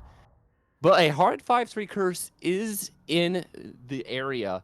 Because if Freezing Demons does win it, it will activate, my friend. And I've told you all about it. You and I always I mean, in terms of that round specifically, Swizz, the high ground that he gained there, so very smart to do that because it completely sends Prez into a panic mode. He doesn't anticipate it, gives Sudor the round, and now on the defensive side again, this is where this team really starts to thrive. Currently down by 1, but we've seen their defensive rounds be their stronghold points, so really look at them to potentially leverage this round to tie things up. Once again, it's that slow pace that's coming up from both sides, and when the smokes come through, it's action phase. And Volatile thought that the B site was getting hit, and he went to go check it, but now it's just chaotic action, and Yin comes out the victor, and it gives man advantage to the offense. Man advantage the side of the Freezing Demons as they're trying to figure out where they want to take this bomb, and you do not want to take it into the waiting hands of the blender. That is Stunna. 2 kills up on the board for him, completely turns the tides of this round. So you don't have any players over towards the bomb for the side of the Freezing Demons as well. It was just in no man's land over towards the B side, and now you have to play the regain here for the side of Freezing Demons. You still have Cap and Prez. We're really putting in the work in terms of the kills. Question becomes, can they swing the map? Prez is not going to be able to get the kill onto Ferris, who's going to be able to get out of it with his life. Now the question, Cap, what do you got? He's waiting for evac as he's calling in an SOS from helipad, and as he leaves the sanctuary of the high ground, he gets cut down. Our series score tied up. The 5-3 curse no longer can happen. This is now a nervy blow for blow game rather than the immaculate comeback that we saw from Sudor. Folks, just watch and spectate and type in chat and subscribe. What chaotic action here, Quinn. I mean, for Sudor, it just feels like it's going to have to come to them through one of these attacker side rounds. The defense, not a question at all. But on the attacker side rounds, it feels like they're very, very nervous. It feels like they aren't making plays when they should. And it is, again, that more defense-centric approach. Starting to see a little bit of moxie, though, out the side of Volatile, sending these shots in, sending a lot of nades. Cap just has to duck, dive, and not going to be able to dodge. Unfortunately, is not going to be able to tap into the Matrix, and now the turns have tabled. Sudor starting to put up the kills. Volatile will find another last player standing. Is Snicker up above, will take down Ferris, has to drop down below. Bomb is down as well. And you have 35 seconds to kill 3 players and also get the defuse. You have to play this quick. Snicker, he's working against the time, and I don't know if he's gonna feel this fight, but we've seen a lot of Lordy Lord. Swizz just got his head removed from his body. Those are some great shots, but still, you're gonna need a lot more of that, my friend. Check your elevator, check it out cleanly, but the time is just way too much. Volatile just has to wait it out, and now we're past the 7.5 mark, and he went for the KD boost. You dirty man, and it didn't work. Sudor gets the round, they get the advantage. Series point, Quinn, goes to Sudor Gaming. We either go to a round 11 on map 5 or Sudor is going to put their first series win on the board. Better late than never. And they have really shown up in the landscape of this series. Got tossed around a little bit on map 3 and map 4, but it does not matter because they seemingly just have the Freezing Demons number on S&D and now on their favorable side as well, the defensive side. Freezing Demons have to play mistake-free S&D. One more round. One more round. I want to see you round 11. Give it to us, Freezing Demons. This match has just been sniffing and smelling and drenching of it. Yin. And it's so slow offense. That's what we've been seeing so far. They're kind of trying to figure out where to throw those smokes. Is the numbers benefiting B or are they benefiting A? And once the smokes come out, it's just always presto magic, Bruno Mars style, and the execute always comes through after that. They look uncharacteristically scared, Freezing Demons do. We haven't seen this since the Invasion S&D, where we started seeing them kind of turtle up ever so slightly in terms of their strategy. We have seen a complete reversal of this attacker side round, where they are not even wanting to make a single approach. Now going to be making the approach through mid. You have the cutoff here potentially from number 7. That's going to be Stunna. Volatile also sending some shots in. This round incredibly volatile as well. Stunna's going to have it once again. It happens again. The cutoff is there. Yin will eventually chop down Stunna. So it gives them a little bit more room, but Cap has to be the hero ball player. He has to put the team on his back. Call this man Greg Jennings. Has to do it here and now, but is not going to be able to as Sudor will notch their first win on the series. Freezing Demons had more than a broken leg, and they get cut down short of the goal line, and Sudor clutches up after a almost reverse sweep. Quinn, you said you had 3 O's? All series, all tournament long? All last week. Nothing but 3 O's across the board. Game's over. Wait, did we get the map count wrong? That is good. The game right there again. Sudor going to notch their first win in week 3. They probably still will play in the LCQs, but if things play out the way it looks like they might, I do believe we'd see a rematch in the LCQs between Freezing Demons and Sudor Gaming. So some nice precedents there potentially developed. But nonetheless, again, Sudor, hats off to them. They're able to come back. They're able to prevent the reverse sweep. They'll take it 3-2. Yeah, what a performance there. And yes, they're 1-2 now. They went 0-2. They haven't looked that convincing, but that's momentum right there, Quinn. You take that into lower qualifiers, or excuse me, close qualifiers. That just gives you that extra juice, you know, and every team now that plays you is going to be worrying about it. Yeah, and again, these S&Ds for the side of the Freezing Demons, they've got to find a way to fix these. Because that map, 4-2, 6-4. What happened? Freezing Demons, they are absolute monsters on the respawns. No problems there whatsoever. Hell, they just 100-point clubbed them on the 6-star hardpoint leading into the high-rise S&D.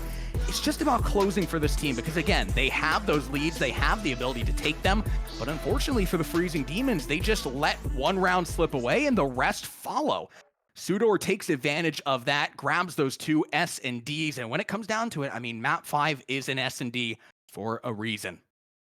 I think that has to be Freezing Demon also going down to lower close qualifiers. And I don't know if we have a bracket update or not, but we still got plenty more games, Quinn. That we do. 2 more games here tonight. We're going to go ahead and send it to a very, very quick intermission while we let the Crown Crusaders and Legends of 6 players get ready for our second marquee matchup of the night. Do not go anywhere. This is the Premier Circuit Destro Showcase.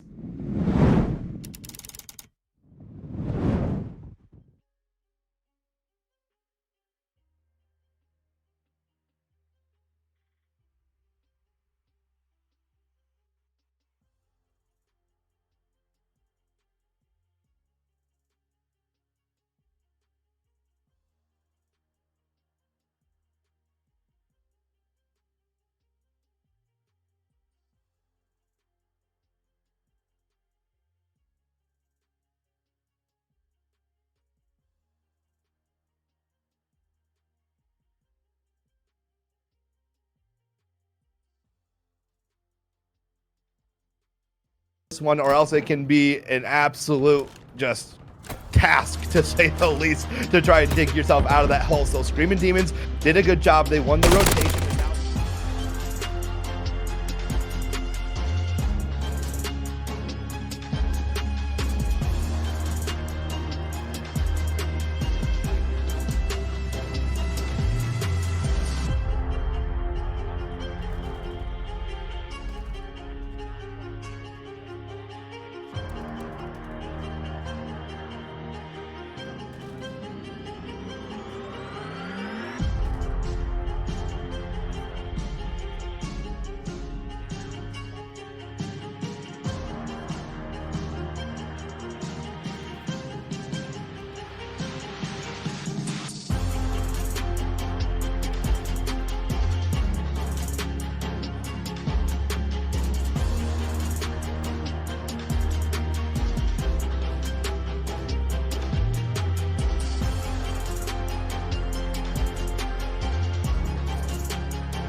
Folks, we are here with match number 2, and the players are ready to go. Crown Crusaders taking on Legends of Six. We kick things off with a Rio hardpoint before going into Invasion S&D. Karachi will be the control. If we need him, Vista hardpoint. Rio S&D awaiting us in the wings. I mean, these two teams, tales of different stories. Crown Crusaders currently 2-0, already in the playoffs, looking to cement. Whereas for Legends of Six, this is a team that has come off the back foot of a loss, looking to re-cement themselves within the landscape. Let's get it going, Kyler. It's the other side of Group A coming off, and if Group A is setting a tone, then I am very excited. And hold on a second, Legends of Six makes the break, so they are going to be in that orange in your minimap, and the white is going to be the Crown Crusaders, our numero uno team currently. And I was watching Noisy actually play before we went live, and he's been on that Cold War grind, as a lot of people have been, as every time we get around this year, we always just go back to our favorite COD titles. And I'm wondering if that warm-up on Cold War might trend with this one. I think he's warming up for BO6 at this point, but nonetheless, I mean, it's the same thing, just a different font. Things starting off pretty good for the Legends of Six players in terms of the score. Not so much in terms of the kills, as Kanwa gonna line them up, gonna bring them down one by one. P2 coming online. For the side of Legends of Six, it's gonna have to come through number 4, that's Q, but he'll be chopped down, as will the rest of them, as Kanwa on a 4 spree, putting in the names. The battering ram, and the spawns were in favor of the Six, but it is Kanwa who says, "Not today, amigo," and just burns on through, and now it's rotations here for the Crusaders. They're waiting at the cut, and Kanwa is there to swipe them down. Credit or debit, he swiped them away at the blink of an eye, and now the Crusaders have activated. That P1 looked to go starting off for Legends of Six, but as everything returns to its natural orders, it's the Crusaders who are going to get the lead. And Conwa's just going to continue to fry. I mean, what else is new? We just can hold his POV the entire time. It doesn't particularly matter. Legends of Six will eventually find their way onto the hill, get a second of scrap time, but it's not going to matter in the grand scheme of things, where the Crown Crusaders are just seamlessly able to break right back into the hill. Legends of Six, wisely so, going to make the rotation over towards P3, and now Q starting to pick things up for the side of Legends of Six, as we've got a heavyweight bout in our second game of the day. Legends of Six, they were in this position last time. They made the rotations, but then Crusader says, "Nuh-uh, not in my house," and made the break. However, Q is going to shut down Millie Rock on the front line as he tries to push through. Tier again. Legends of Six, they've got some good defense, and it's showing up here, and they should reclaim that lead. Good defense, good aim. Out the side of Legends of Six, they're going to get that lead once again. And it feels like the turns have tabled a little bit. I mean, Crown Crusaders, they looked like they had the gunny, but now Legends of Six is firing it right back. That being said, Crown Crusaders, they will find their way into the hill in the nick of time. Still have to deal with Tier, who's putting in a little bit of work, but Kanwa, guess who? It's going to have to be him, if anybody, to put an end to that. Now we turn our attention, though, to P4, and we're starting to see Crown Crusaders maybe get a little bit on the back foot in terms of these rotations, but you have number 7, Chaco, who can do a lot. Here comes Premade through Garage. That's a huge kill in the back. And that time we saw Legends of Six using the break. And Crown Crusaders were in a good position, and they were the ones to rotate. But Legends of Six is able to bust out through the front door. And I do know that Kanwa has a cruise missile in his back pocket. He might want to call that in here. There's still a lot of time to play for this hill. Legends of Six, I mean, they have completely picked up the pace. Crown Crusaders now really can't gain any sort of map control. They keep on dying and going in one by one, just feeding the Legends of Six players their kills. Legends of Six going to continue to matriculate that time their way. Crown Crusaders, though, not wanting to give away this hill without a fight. Magic's on a 5 spree as well. It eventually gets cut down by Noisy, and Conwa will do the rest, finding their way into the hill, but it might be a little bit too late. That being said, you do have Millie performing the rotation over towards that next hill, and you have a couple of players rotating through mid as well, trying to gain that control with a couple of kills. No, we didn't get to really talk about it as our players were really eager to get into this game, but Crown Crusaders is 2-0 in their standings. Legends of Six is currently 1-1. If the Crusaders do win, like we expect them to, that would pretty much put everyone at 1 and 2 and make this go down to map count for Group A. So it really, every map is going to mean a lot for Legends of Six. I'm not sure exactly how that map count will break out, but it will be a nail-biting finish.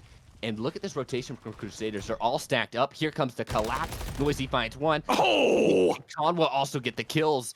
And it looks like it's going to be a strong defense here towards our last hill of this first rotation. Good plays for the Crown Crusaders, and now as we look to rotate into P1, it's a hop and a skip away once again on Rio Hardpoint for the P5 to P1 rotation as Chaco is going to get active on that rival. 9 kills are going to continue to go the way of the Crown Crusaders as they're now trying to set up these spawn crossers for the side of Legends of Six, who are just trying to make their way into any hill. Eventually, time is going to expire on P5, P1 coming online. Crown Crusaders have the lockdown formula here. Now it's just a matter of whether they can get these kills to justify. Oh. Our first rotation benefits the Crusaders, but Legends of Six, they're putting up a strong fight. They've got to shut down Conwa. As I say that, Tier does so exactly to a T. And here comes a breakthrough. Noisy finds one, but he's not going to be able to find any Mas. And there is a strong break from the side of Legends 6 and much needed side. And if you look at the 50-yard line, Legends of 6 are on the right half of it. Yeah, no, they are very much putting in the work and keeping things very, very close. That being said, Crown Crusaders, when they get going, when they get active, things start to get a little bit out of hands. Legends of Six, so far so good in mitigating that, not letting it get too far out of hands and enabling the snowball effect. But you start to question, will Crown Crusaders eventually just become too much for them? Legends of Six will have this rotation, but they've only got 2 players. They don't have the spawns for P2 either, so it's just a matter of these kills going their way. Tier, though, is going to hold things down for the time being. Preem is still alive in the hill, no longer. But as he drops, Noisy will as well. Contested time up on the board, but eventually Legends of Six will find their way in. Chaco is putting in the work to try and cut them off, though. Yeah, he's able to breeze through that stun and get the kill. But Legends of Six, the rotation play is strong, and they're able to just meet this Crown Crusade's aggression with respawn. But the time is going to go the way of our #1 team here in Group A. And now it's a hold from the front. 4 players are going to look to stack up for these last 25 seconds. Kills are going back and forth. Is there anyone that's going to come out on top of it? It looks like the Crusaders will. And this is much needed time. And now it's the rotation game. Chaco and Conwa, in terms of the kills, they are doing everything and then some. Conwa currently 21-9, Chaco 17-15, but the kills that he is getting so big for the map control. Preem is the last player who can make the hit on in. Time is going to expire. Crown Crusaders as well will have the early rotation with Chaco getting on, and Millie in the backside of the map trying to play the cutoff route over towards P3 and keep these players locked down and away from the hill. Legends of Six, they have to go through 2 waves because the scrap time allowed for Crusaders to hold a high line defense. And yes, the Legends of Six, they got kills, but then the respawns come through. They're able to get like halfway after those wave of kills. And now look, Crusaders are back up on the defensive position. Team Nate is going to be very unlucky for this offensive push, and it looks like another successful rotation for Crusaders. Another successful rotation as they break into that 200-point barrier, and Tier has to be the player to put the team on the back. Unfortunately, not going to be able to, but does buy his team the opportunity to try and make the break on in, but you just cannot get through the absolute hellfire that Conwa is raining down on you. 27-11. This man is completely putting the game on his back. You turn your attention towards this rotation now. It's going to have to be through either #5 or #1. Conwa will cut down Magix. Who else to do it? At the Crown Crusaders, they could theoretically take it here and now if they can hold. It's going to be one wave, and Legends of Six is going to win that wave. But there's still some players that's remaining. More importantly, Noisy is that one. He does get one before falling, and it's now just a frontal attack from both sides. Both teams are just electing to throw everything at it. The hill is going to go white. Conwa's going to call in a cruise missile. It's a 3v3 on the hill. Q's position gets red. He does drop one, but here comes Crown Crusaders, and they now just need 20 seconds. They can win it on this hill. They have to get all of the time up on this hill. I do believe that they will potentially... No, they very much can win it. You are absolutely right. 10 seconds separating them. For the Legends of Six players, they have to get into this hill, but they're not going to be able to with the fortification, with the spawns. It's going to go the way of the Crown Crusaders. 250 on the board, and they continue to dominate in the landscape of this league. Yeah, a very convincing win. Legends of Six started off strong, though, Quinn. They put up some gunfights, but as the game grew on, Crusaders moved into their momentum and they found their stride. and with some pop-off performances across the board of the Crusaders, it just felt inevitable that it was going to end that way. Very much so, and I mean, Conwa dropping almost 30 as well. It all started with Conwa. This dude just got so active so early, and it was all-out assault from that point forward. It really was, and now as we move into the rest of our maps, the S&D is always an opportunity for teams to kind of reset things and allow the momentum to kind of go at a standstill. We did see that in our previous series, but the Crusaders, we keep talking about it, these guys are red hot, they've got star players, and you'd imagine it's going to trickle through. Yeah, speaking of star players, they just picked up Noisy this week? Excuse me? Is that, can we get like a rule check on that? Is that legal? This team was already pure dominance. Now bringing on a force like that, already putting in the work, already anchoring this team. Additionally, very scary. They break into that 200-point barrier. As we take a look at it, again, started with Conwa, and it ended with Conwa. This man was absolutely frying every step of the way. Really, a huge ploy for this team. And again, we talk about it. We don't want to give a lot of credence to that first hard point. There's still a lot of Call of Duty to be played. But the Invasion S&D, if they can continue that aggressive assault, it looks really good for the side of Crown Crusaders. We're heading to an Invasion S&D, which we saw in our previous series, and that one was, I think, for you and I, Quinn, one of our more chaotic S&D calls. Oh, very much ever. so. What a story that was on that match. But Invasion, we saw it. It's a little bit of a mind game of where these sites go, and you see teams slow down a lot and wait for that information. And that might play in the hands of Legends of Six, because Crusaders might overcook and get really hot on their pushes. So if Legends of Six can maybe catch out that aggression, they can get back into this series.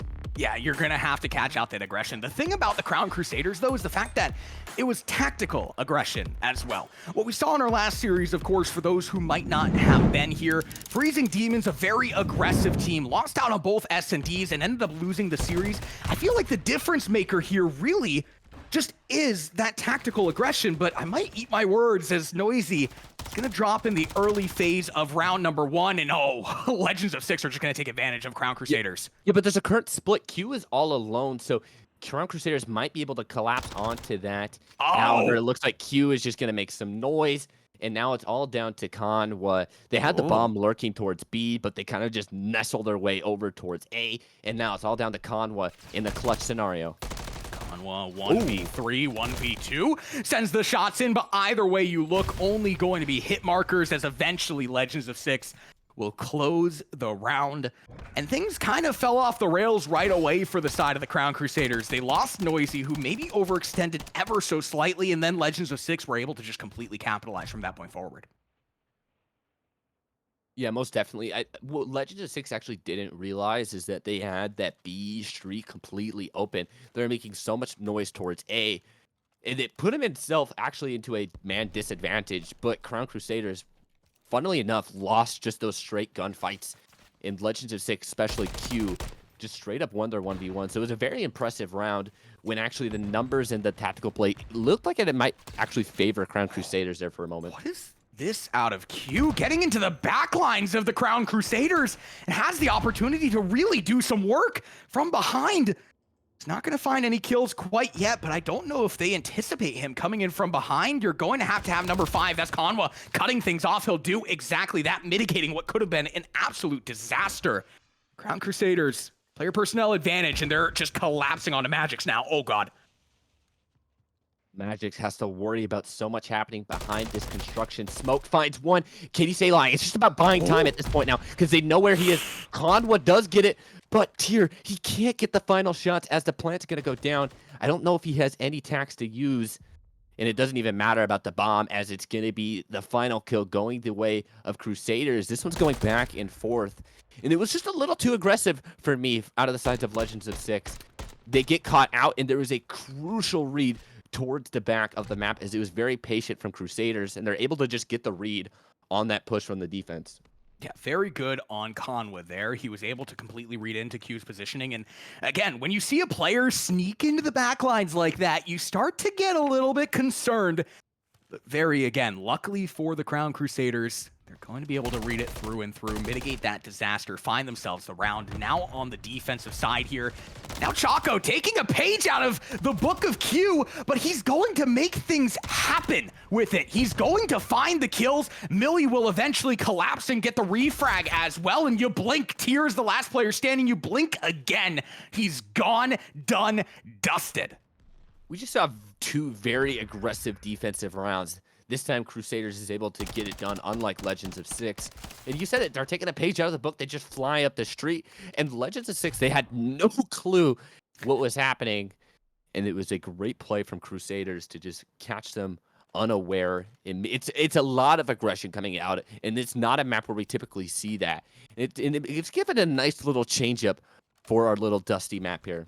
Yeah, very much so. Always love to see Invasion played with an aggressive backtone because it does kind of lend. It's a bigger map, so it does lend to a little bit more of a slower, methodical playstyle. But the Crown Crusaders, very quick to approach into this A site. Back on in we go. Millie with the bomb in hand. The question is, with players collapsing on either which side, will they be able to get these kills?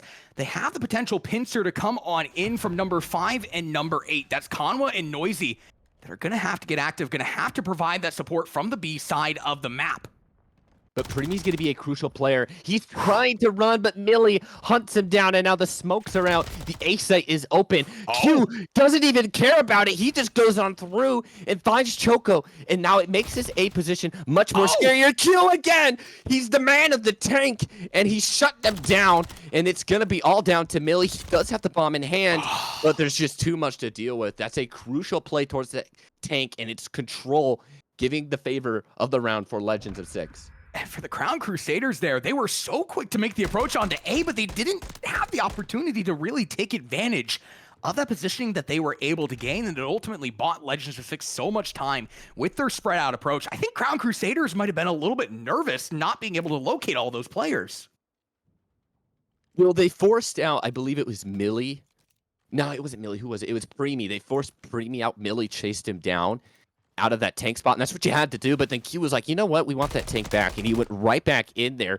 And it made that plant for A too difficult because there was too many angles onto that site. It was a great tactical play, knowing that the tank was the key position. And Millie, once again, he seems to be the tempo setter. And he pushes forward and backs up smartly. Oh, and he's going to look for more. He wants more. Spotting out Tier. Tier's going to send some shots in, but it's not going to be able to connect. And this bomb carrier right around the corner. Does Millie read it? Does Millie read it? No, he doesn't. Preem will find the kill. Now 2v2 here. 2v2 becomes a 2v1, though, as Noisy reduced to ashes. Conwa's going to get the information, though. Plays the slow game, looking for that additional player. But at some point, you just got to hit your shots. You just got to get that bomb planter down. Not going to be able to in time. Tier is able to collapse in time. Legends of Six will go up.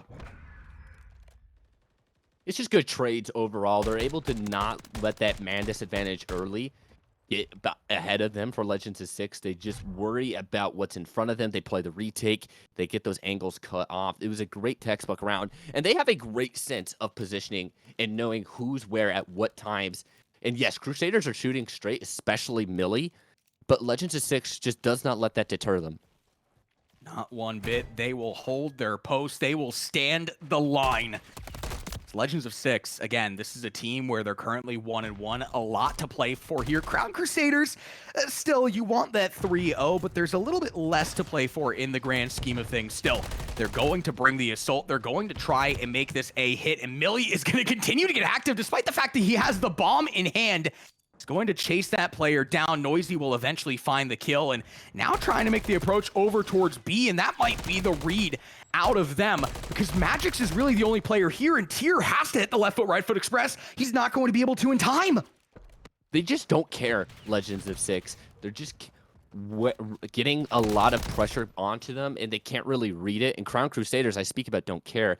They do not give a single flying F, as they just kind of ran right at that tank, Quinn, with that smoke, and were just able to force them out. And then they had the leisure of choosing whichever site they wanted to go towards. It was a beautiful attack. They made great adjustments after they lost that one, and they realized they had to get control of the tank. Yeah, and the beta switched there a little bit, where they decided to take the B site. You said it, they had that mid control, so they could really take whichever site that they wanted to. But typically when you have the middle control, you tend to funnel a little bit more towards A. Instead, they head over to B, where Magix is just sitting there unable to do anything. And Crown Crusaders back in the mix. I was gonna say, you brought it up there. You usually see when you get that mid control, you go A and they went B. I thought that was actually gonna be a mistake, but Crown Crusaders guns are way too hot right now, and there's another opening blood. Another opening blood on the board. Tier still in the rubble, trying to hold his post once again, just hold the line. The Legends of Six in B long. We'll find that kill onto Conwa, the peek around the corner, and keeps his life as well, but no longer Noisy. Has the Renetti, is going to bring him down. But Legends of Six will find a couple more kills on the board. The double there to close it as well. Legends of Six are going to maintain that tempo, maintain that lead. Who else but Q to give it to him? And it was all a smoke screen. They're making so much ruckus towards the B street, and Q was just waiting for a late rotation from the Crown Crusaders to come through, and Q just snipes them down as they push through, chopping them one by one. And it was a heroic play. I don't think he was expecting two players to run through, but I love that a call out of the Legends of Six, and Q, the man of the hour right now for this map. I mean, very much so. He is doing everything and then some. 7 and 5, 7 and 4 actually. Nonetheless, really putting in the work. Conwa as well on the opposite side of the coin. Similar numbers. Different storyline though, as the Crown Crusaders currently down by 1. Millie is again gonna get active in the early set of the round, but the question then becomes, what will the other players do? Will they be able to capitalize? You have Noisy in a very interesting spot here, potentially looking for the crossers. That's too easy for Crown Crusaders. They didn't even invest a smoke to get into sight. They just simply walked up to the tank, got the kill. Ooh, Q almost got door dashed right there. However, he does get the final bullets. But Crusaders, they get some nice sights up. They get the information on the player that's playing deep construction, and they elect not to use the smokes. They just fly players at him, and that's a great win for them. And it's comfortable. I'm liking the Crusaders' attacks. They just need to show a little bit more oomph on the defense. Very much so. And again, it's a very aggressive approach that they have on this attacker side. But again, it's that tactical aggression that we talk about. Very much like to see it out of them. But as you mentioned, it's going to have to come through a defensive side around. Without that, it's going to be all for nothing. As Legends of Six have the tempo, they have the potential to still close things out if they can take this attacker side round. There's going to be a lot of pressure on Noisy right here. He's trying to finesse his way through to construction. Oh. This is a power position. And now with that man advantage going the way of Legends of Six, it should give them a good reason. However, Millie is getting also very aggressive towards the bottom side. But look at Noisy. He has to escape. There's two players chasing him down. Good awareness from Legend of Six. But guess what, Quinn? They don't have the freaking bomb. Does Crown Crusaders, or do they know that it's down? Conway is just charging forward. He doesn't care. They don't know that bomb is down. So that's actually going to benefit Legends of Six. What am I watching? Magix in Narnia drops the bomb, dies, but Conwa gets too aggressive, and now it comes down to Millie. Obviously, this is a player that has put in a lot of work, but you have the rival 9. You got to hit the long-range shots, just barely. Not going to be able to close. And Legends of Six take the most bizarre, benign round that you could ever script out. Yeah, Crown Crusaders should have won that. It is unlucky that the Crusaders didn't. But Conwa! Down. Yeah, you're totally right. Legend of Six was too split, Quinn. Their offense was already in B site, and there was a whole separate fight taking in a galaxy far, far away. That's not what you want to see. You got to stay connected as a unit. And Crusaders, it's very unlucky. But Legend of Six, they play as a pair right there at the end, and they're able to just stay alive and figure out as a team that kill. Preem is getting so aggressive with this angle. Q as well. He's not going to be able to find any kills off of it. Conwa's going to be on the crosser here, and if he gets caught up by number 3, Preem, that makes things a little bit tough for the side of the Crown Crusaders now. That being said, they are going to send players over towards A. They will get that bomb down. Now they have the opportunity to fortify. Might have been the distraction all along that they were setting up, but Legends of Six are going to try and make the break in. 3v2 retake for Legends of Six. If they can do it, they can get this map on the board. And Preemy might have given them a route into this. He's going to dodge and weave in a little do-si-do around the tank. And Choco has to back up. Is there anyone that can maybe watch the defuse? Massive kill from Tier. Now he can protect and let his teammate defuse. There's not a lot of time on the clock. Choco can't win the one. And Legends of Six respond with an SND win.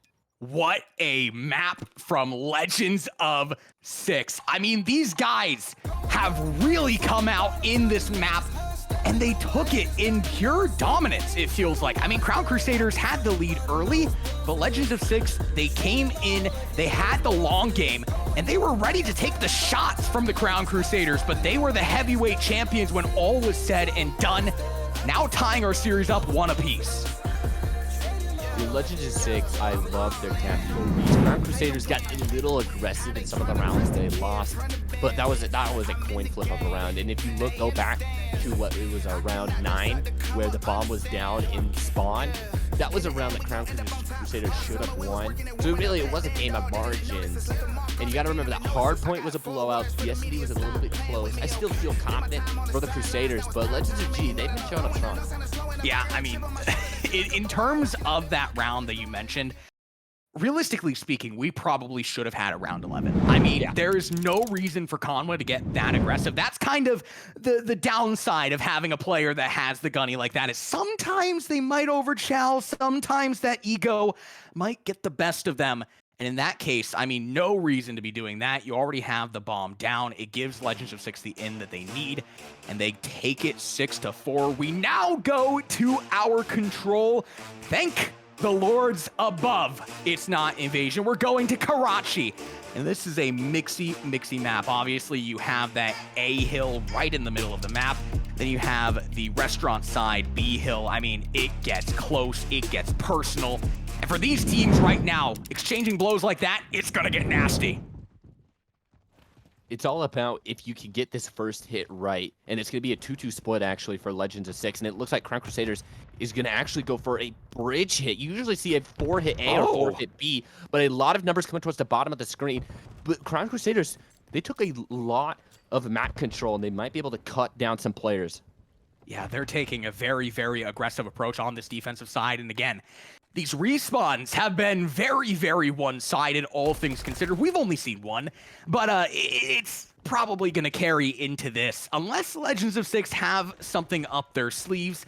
So far, so good for the side of the Crown Crusaders, and Choco is just firing pure missiles. Choc the tourney, bro. Choco gets them lined up, and now they have a spawn trap on. But Legends of Six offense was just too slow. They went for a cheeky play to go for the bridge, but it allowed for Crusaders to just take all the map position that they want, and now look at it. They're just lining them up and eating them for breakfast, lunch, and dinner 3 times a day, 7 times a week. There's just no way they're going to be able to escape this. Crown Crusaders haven't lost a single life. Legends of Six have almost lost half of their lives. Time is already ticking into red. Finally, Legends of Six are going to put some kills on the board. If they try to make the reapproach into A, they're going to get some time up on the board, looking like they will at least get that first tick, which is a good addition to their column here. The second tick as well coming through. Crown Crusaders very slow to this defense, but eventually going to collapse onto the hill. Noisy will find 2. Choco will find 2 as well. That should very much call the round, as Legends of Six nowhere near the hill. Crown Crusaders able to get out of it, but the fact that Legends of Six even got 2 ticks on the board is a little bit shocking. Yeah, I like the play call. They were like, hey, you know what? Let's just hit top floor over towards the top roof. Let's just force stack it. Let's just send players at them and force them out of there, and we'll take the trades. And they actually didn't even drop any of their members doing that. Choco, I think, just had too much to worry about. But it was still 7 seconds when they got into the clock. They were able to get ticks, like you said. And it's scary. I know Legends of Six to go for an aggressive start, but that's what you had to do, and Crown Crusaders just knew too much about it, and they took the map for free. Well, Crown Crusaders now on the offensive side of things, and they're going to look to employ a little bit more of an information overload strategy. Instead of just making a hit over towards one hill, you have Conwa over towards A, who's soaking up that time. Not going to be contested with whatsoever, though. And you have all these players making the hit over towards B. How is Conwa getting away with that first tick on A? That is my question. Is the Crown Crusaders going to send 2 players over towards B, have 3 players on the hill as Millie is going to lurk, continue to get that time added up on the board, get the kills to justify as well? And for Legends of Six, the spawns are detrimental. They might not even be able to get back into contest. That was the disguise play. Conwa just threw himself at the A objective, and that made Legends of Six go, oh, it's an A hit. And he's doing it again. And then Crusade, oh my goodness, he is the king of the A objective. And Crusaders, they were able to just go for B as Conway was a distraction, and now he's going to give them their second tick, and they just have one player in here. Legends of Six is nowhere near, and it's going to slowly go for Crusaders. The question that I have is, how did Conway get the first tick to begin with? You had Q, who could have taken him immediately off the hill, but they make the approach over towards B. They get chopped down from every single angle, irregardless. And then the Crown Crusaders, Conway finds his way onto A again. I mean, that is dominance out the side of the Crown Crusaders. They take the attacker side round after taking the defensive side round and have set themselves up very, very pretty entering match point. And we saw them on the defense. It was scary. This game is being won off of this starting run. Crown Crusaders threw them for a loop on their attacking run by throwing one person in A and then hitting the gap towards B. And Legends of Six were so split and it was chaotic. But look at this adjustment. I like it. Legends of Six is now just electing to throw members at this A objective and get some map positions and try to meet them gun for gun. But the guns are too hot. Millie finds Con one, does another, but Q is still standing. The only problem about this is the fact that you have all of your players consolidated onto one point. You're already losing these gunfights. So it really just gives Crown Crusaders your IP, your location, your address. They're practically doxing themselves on Karachi. It's ridiculous. Crown Crusaders are going to eat that up every step of the way. And now the question becomes for Legends of Six, what are you going to do when, once again, you're being spawn trapped? Yeah, I'd like their spawn run a bit more, but still, Crown Crusaders guns are way too hot. And now it's a little bit later of a spawn trap. Noisy is playing this card. He also has a cruise missile if they do somehow escape, and he needs to force them out of the objective. So this surely is going to be a Crown Crusaders 2-1 series score lead, unless if Legends of Six can just disappear in behind backlines. I say that, though, Q does get away, and that forces Chaco to hit the cruise missile. Chaco's gonna hit the cruise missile. What can he find with the death from above? Sending it in. Finds the kill off onto Magix. He's 17-1. Wow. Oh, 18-1. He's just got oh my goodness. Oh, this is where we hate the Codcaster, because we can't readily see this. God, Chaco. Oh my God. I mean, this is just nothing short of a masterclass out the side of the Crown Crusaders. 10 lives up, time ticking into red. For the side of Legends of Six, you don't have time to get in the hill, and it's a 3-0 sweep on Karachi control. And the Crown Crusaders now up 2-1. Folks, if you're looking to how to play this map on Karachi, this is how you do it. Crown Crusaders knew which gaps to hit, which map positions to take, and how to spawn trap was the biggest thing for them. I love their offensive round too. Choco 20-2. I think some of those kills are messed up just due to how the Codcaster was for the other players, but Chaco was definitely living and breathing that spawn. Did he actually just put up a 10 KD? What the fluff? What the? I got the beef on that one.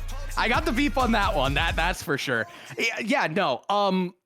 I feel like we're at the caster's desk right now, and we don't have a whole lot to say because that was just an all-out thrashing. And what can you say when it's just an all-out thrashing? I mean, Crown Crusaders, they were winning on the gunny. They had the strategy as well. For Legends of Six, the question that I have is, obviously you had two very similar approaches in both rounds. I just don't understand why they made that decision. That it's just a lot of question marks. But nonetheless, we move on to Vista Hardpoint. There's just not a lot you can do, man.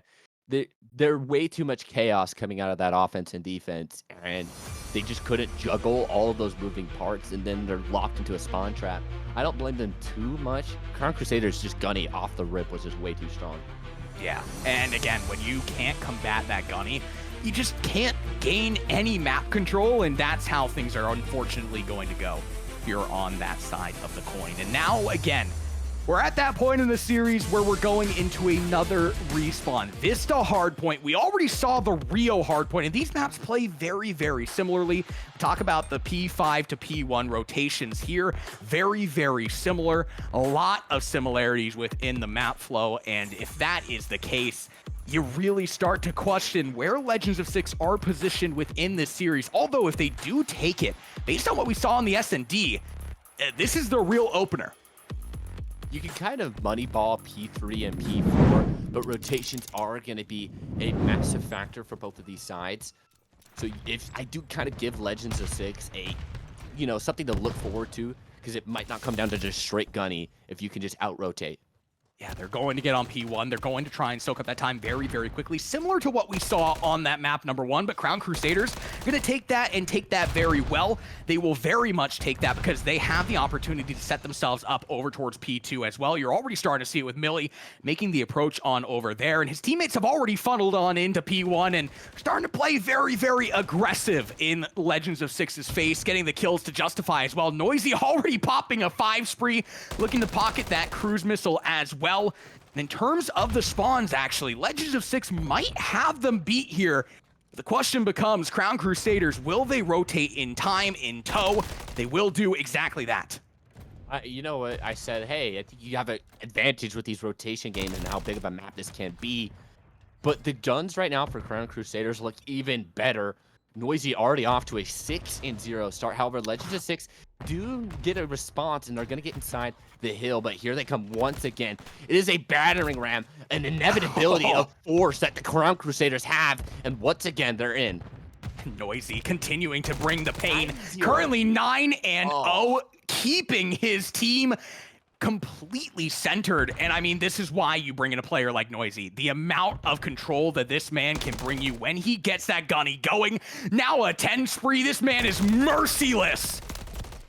Holy smokes, what a hot start from Noisy on that one. But finally, he will be cut down by Preemy. And look at this route he's trying to take. He's playing the long game, trying to get in behind the defense. That's a massive 1v1. And the spawn should break the way of Legends of Six. This might be a 50-50. No, Crown Crusaders still get the spawns despite Preemy's route.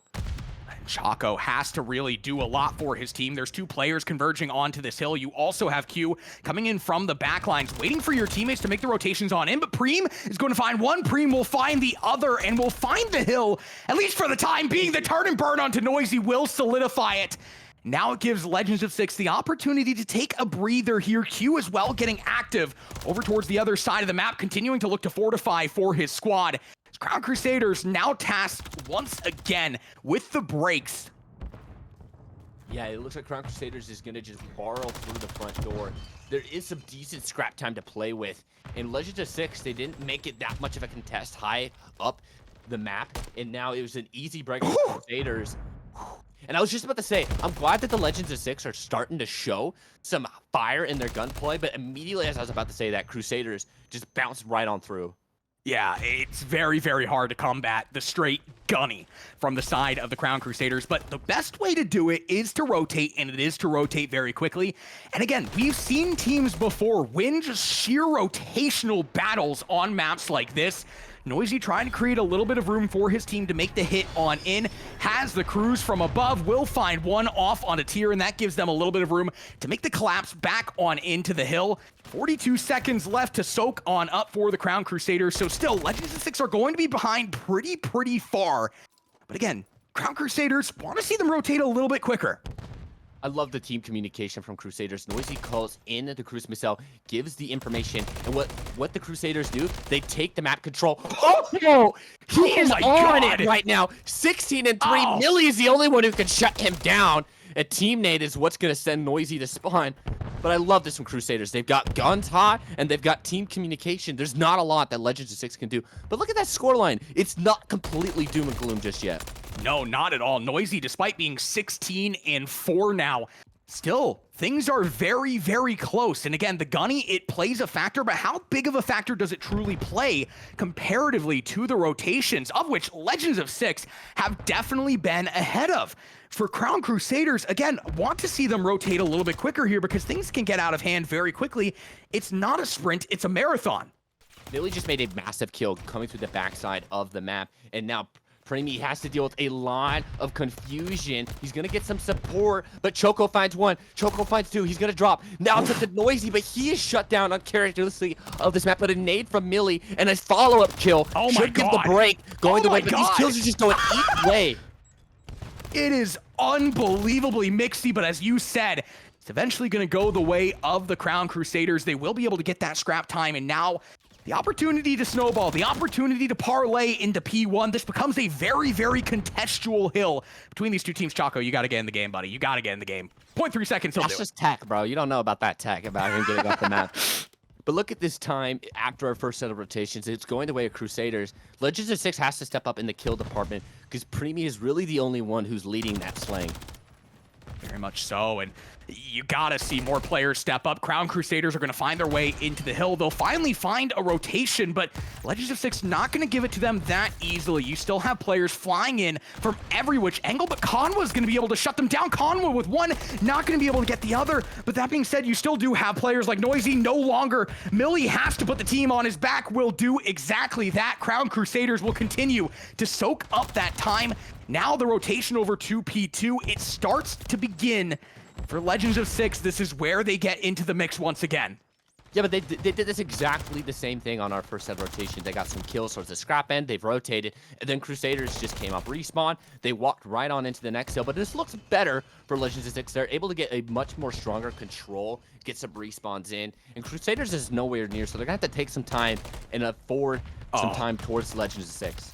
Legends of Six trying to win it out on the rotations, but the pure slaying is keeping them from doing so. Crown Crusaders continuing to pile on the kills. Number 8, that's Noisy, finding his way on into the hill. Magix is still alive, but no longer. Now for the side of Legends of Six, a lot riding on Preem to put in the kills. Not going to be able to. Funneling in one by one they go, but Legends of Six exiting one by one as well, matriculating in the feed the way of the Crown Crusaders as they will continue to pick up that time. Magic still on the hill, just waiting for his reinforcements, but there's nobody home. Nobody's home indeed. Crown Crusaders makes the break, but they make this break a little too late. But honestly, look at how big of a lead they have, Quinn. They're A-okay with taking 20 seconds of scrap because Legends of Six just needs every single bit of time that they can get right now. Look at the minimap. Preemy is behind enemy lines. Are they going to read this? This is an interesting position. I'd imagine when these spawns come in, they're going to be aware of the danger. Rotational game going to be won out by Legends of Six as we make our approach over towards P3. But again, it's just the same story over and over and over again. Crown Crusaders continue to get the kills to justify, continue to get the breaks on in, and they are nothing short of seamless. Multiple kills go their way, and just like that, they should have the opportunity to get in this hill, continuing to pile them on one after another, and now the Crown Crusaders are on. 30 seconds left. The Kings break on through. The Royal Court has arrived. They can't win on this hill, but they look, honestly, it might not be a 100-point club, but it feels like a 100-point club unless they play perfect Crusaders. And this is an easy hill to kind of chain into as you just come through the backside here, which is what Choco is doing right now. Last time they had a cruise missile to break this one. I'm not sure if they have one, but they might not even need it. Choco has a 5-piece before getting shut down, and now Millie with the opportunity to break this hill. Yeah, all it feels like they really need is the Rival 9 or the MCW. Pick your poison and just start shooting. If you are the Crown Crusaders, Millie is continuing to put in the kills. Every single player on the Crown Crusaders currently above 20. For the side of Legends of Six, there's only one player, that is Preem, 26 and 23. A lot riding on him. He's going to be the first line of offense on in, but immediately gets chopped down by Millie, who doesn't even care about the long-range engagements. Will take the Rival 9 to MCW win any single day of the week. Crown Crusaders can win it here. They can win it now. For Legends of Six, it has to be this break right now. Yeah, there's not a lot of time on the board, and I said this doesn't look like it's going to be a 100-point club because they only need 7 seconds. But Crown Crusaders was so close to doing so. They're going to break in and save the 100-point club, but still only 11 seconds for Crown Crusaders. They just need to throw at this hill every time they come off respawn. But here comes a nice collapse surrounding the next hill, and Legends of Six are going to translate that last hill into the next one very beautifully. Legends of Six very well set up here. Chaco from above will find 2, but will not be able to find the rest. But that buys just enough time for the Crown Crusaders to file right back on in, get the kills to go their way in the feed. Now soaking up that time on the hill. It's Conwa on the hill, locked and loaded. Legends of Six will find their way back on, but not for long. The Crown Crusaders is a clean 4 dead in the feed. It's a clean 3-0 through the first 3 weeks of play. They exit pool play flawless. The Kings of Group A, Crown Crusader, gets it done. The respawns way too much for Legends of Six to handle. And those guns are hot. They are a team to contend with. And if you duel with them, beware. It is a sharp blade they carry. Yeah, I mean, they have the crown for a reason. They might be the kings of the bracket once we get into playoff play, but of course they already had it locked in, wanted to cement that fact even further. They 3-1, that will do it. Their respawn is unbelievable, and the gunny that these players carry, as you said, again, unbelievable. Now for Legends of Six, that map win might be crucial depending on how that map win differential works out, because all of those teams in Group A outside of Crown Crusaders are all tied up. So who knows, it might kind of break out for Legends of Six if that map win is anything. I'm not sure what it might mean, but that after the earlier result, that Group A in that second position is going to be an interesting one to see the final result on. Yeah, unfortunately for Twitch chat, I don't think you or I, Kyler, are going to be the mathematicians. See what I did there? You keep doing anyway. But we will keep you honest. We will keep you updated on how that plays out. But as you were saying, all of these teams outside of the Crown Crusaders are going to share records in Pool A. Only 2 of them are going to have the LCQs, and for the rest, it's going to have to come down to how the maps did pan out. One of them is going to advance into the playoffs. Will it be the Freezing Demons? Will it be Legends of Six? Will it be Sudor? Again, we'll keep you guys updated. Yeah, as for that, let's go ahead and go to a break. I think that's my time done here, Quinn. But you're on the cast, right? You're still here? Yes, So sir. they're gonna Yes, get sir. your mathematician, your tictician puns, but appreciate. It's always good to cast with another Full Sail previous player or student, I guess I should say. But appreciate It was an you, Quinn, absolute for honor, letting me come Kyler. on, bro. It's an absolute honor. Great seeing you on the Premier Circuit Destro Showcase, and hope to see you take the stage a couple more times in the future. But nonetheless, for you, we'll still have one more game coming your way. Project Above versus Exhale after the break. Do not go anywhere. This is the Destro Showcase from the Premier Circuit.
Folks, we are back for our final match of the night. We've got Project Above taking on Exhale.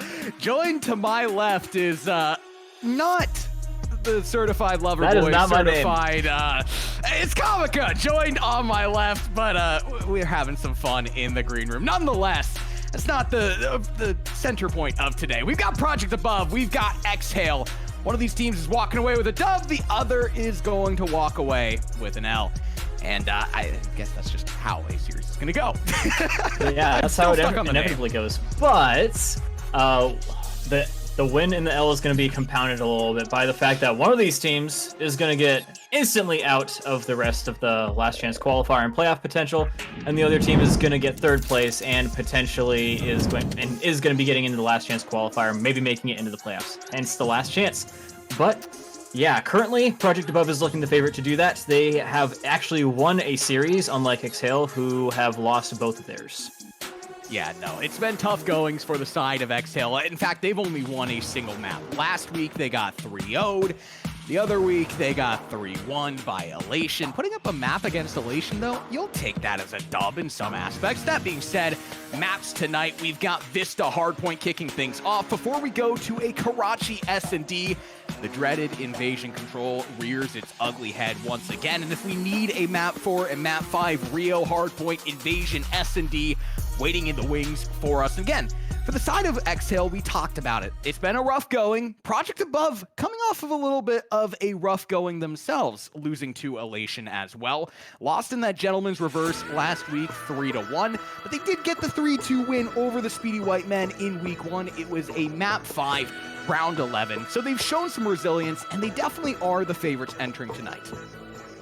Yeah, I'd say so too, especially considering how good they are at the hard points as well. The last time that we saw them up against Speedy White Men, or at least I saw them up against Speedy White Men, they beat them in pretty much every single one of the hard points. They looked great in that mode. All the rotations were on point. And both of these maps that we're going to be seeing tonight are very, very much about rotating.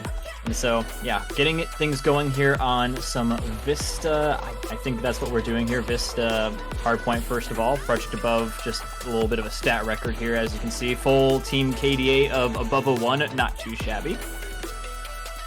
Yeah, not shabby at all as we now enter Pool B play. Saw how Pool A played out a little bit earlier today, and now we are into our second pool of play. On the side of Exhale, again, the record, it's not shiny, it's not shimmery. KD as well, a little bit questionable. One of the lower collective KDs of the league, of the landscape so far. So again, this is a team that really just has not been able to find their footing. It's been consistently just absolute mollywoppings their way from every single team that they have come up against. All that being said, it's only been 2 teams. Project Above, though, have had their highs. They've also had some lows. So it's a tale of 2 different stories. One team that's just been a collective low, looking to take things high. One team that's kind of been up and down, but trying to find the up once again. Yeah, it's funny you use that word consistency when talking about Exhale, because I've been looking at their stat lines and reviewing some of their maps, reviewing their roster even, and not a whole lot about it is actually very consistent.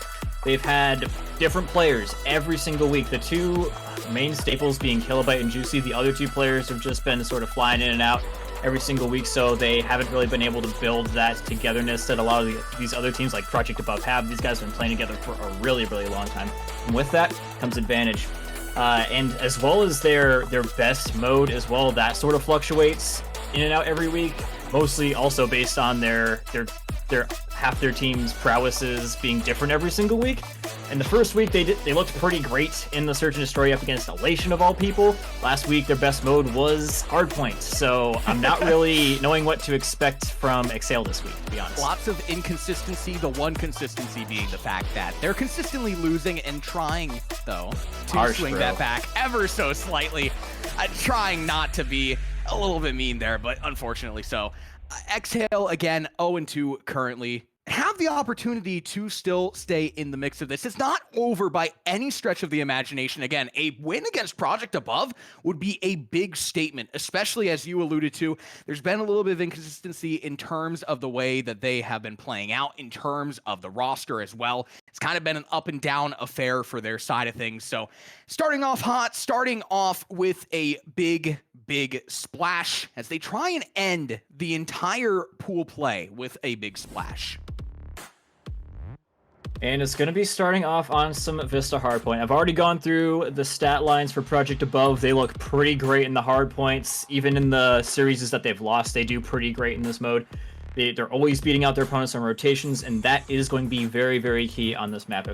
If Exhale gets just left in the dust over and over again on every single one of these rotations, they're going to be in for a very bad time. Setups on this map are absolutely killer. Well, let's not stall. Let's jump on in. P1 is online. These teams are ready to go. The side of Exhale is about starting fast for the side of Project Above as well.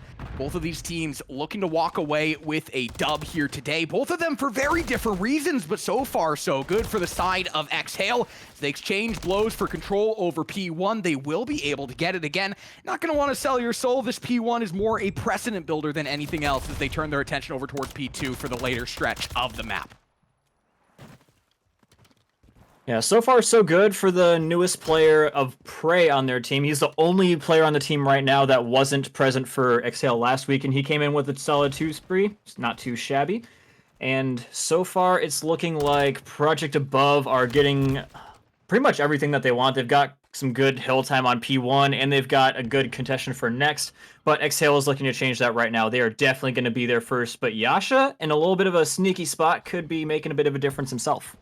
Yasha has the potential to do a lot of cutoff damage, but that being said, he's going to have to make the ploy, going to have to make it happen here and now. From behind, will find one, still alive, but now being chased down by Kilobyte, who's trying to find this kill, trying to find this player who's lurking in.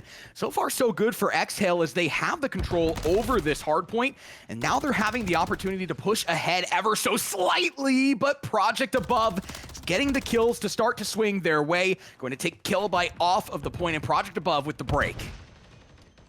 Trying to find a kill, bites the dust instead. Unfortunate there for Kilobyte, as Exhale are going to be getting these good rotational spawns here. If I were them, I would be pretty much just chalking what they have going on here and going straight for next, exactly like Drippy's doing right here. Good little decision there, and ooh, interesting decision from Kilrook to put on those body shots nice and early. The game has barely even begun, and Kilrook's already putting in some BM on his opponents. Yeah, and you like to see that. You like to see the moxie, the mojo that a team could potentially carry themselves with, but you've got to see a little bit more of a differential, it feels like, to really see that be justified. So far, so good for the side of Project Above, though, as they're going to have this rotation. They're going to have the opportunity to really get the first fortification that we have seen from either team. Find Drippy in the hill now. He's going to be the first player that can really contest. Sneaky beaky, like he goes around the corner, cuts down Killwork, but not going to be able to get the exchange off onto Yasha as we checkerboard out in the feed. So far, so good once again for the side of Exhale as they're going to have a break. Ooh, but a break right on back from Project Above, and it's looking pretty solid for them to stay. At the end of the day, though, they're at least trading out so annoyingly up against Exhale that Exhale's not really getting any time out of this, and Project Above is using this opportunity while their opponents are struggling to get a hill, any bit of hill time on a hill that they should have control over. Great time over on setting up for next. Setting up for next. P4 coming online in a matter of moments. Project Above is going to be the first team into the hill to gain that time. Exhale, despite the fact that they've had a couple of breaks here and a little bit of rotation as well, only 25 points on the board to Project Above's near 100.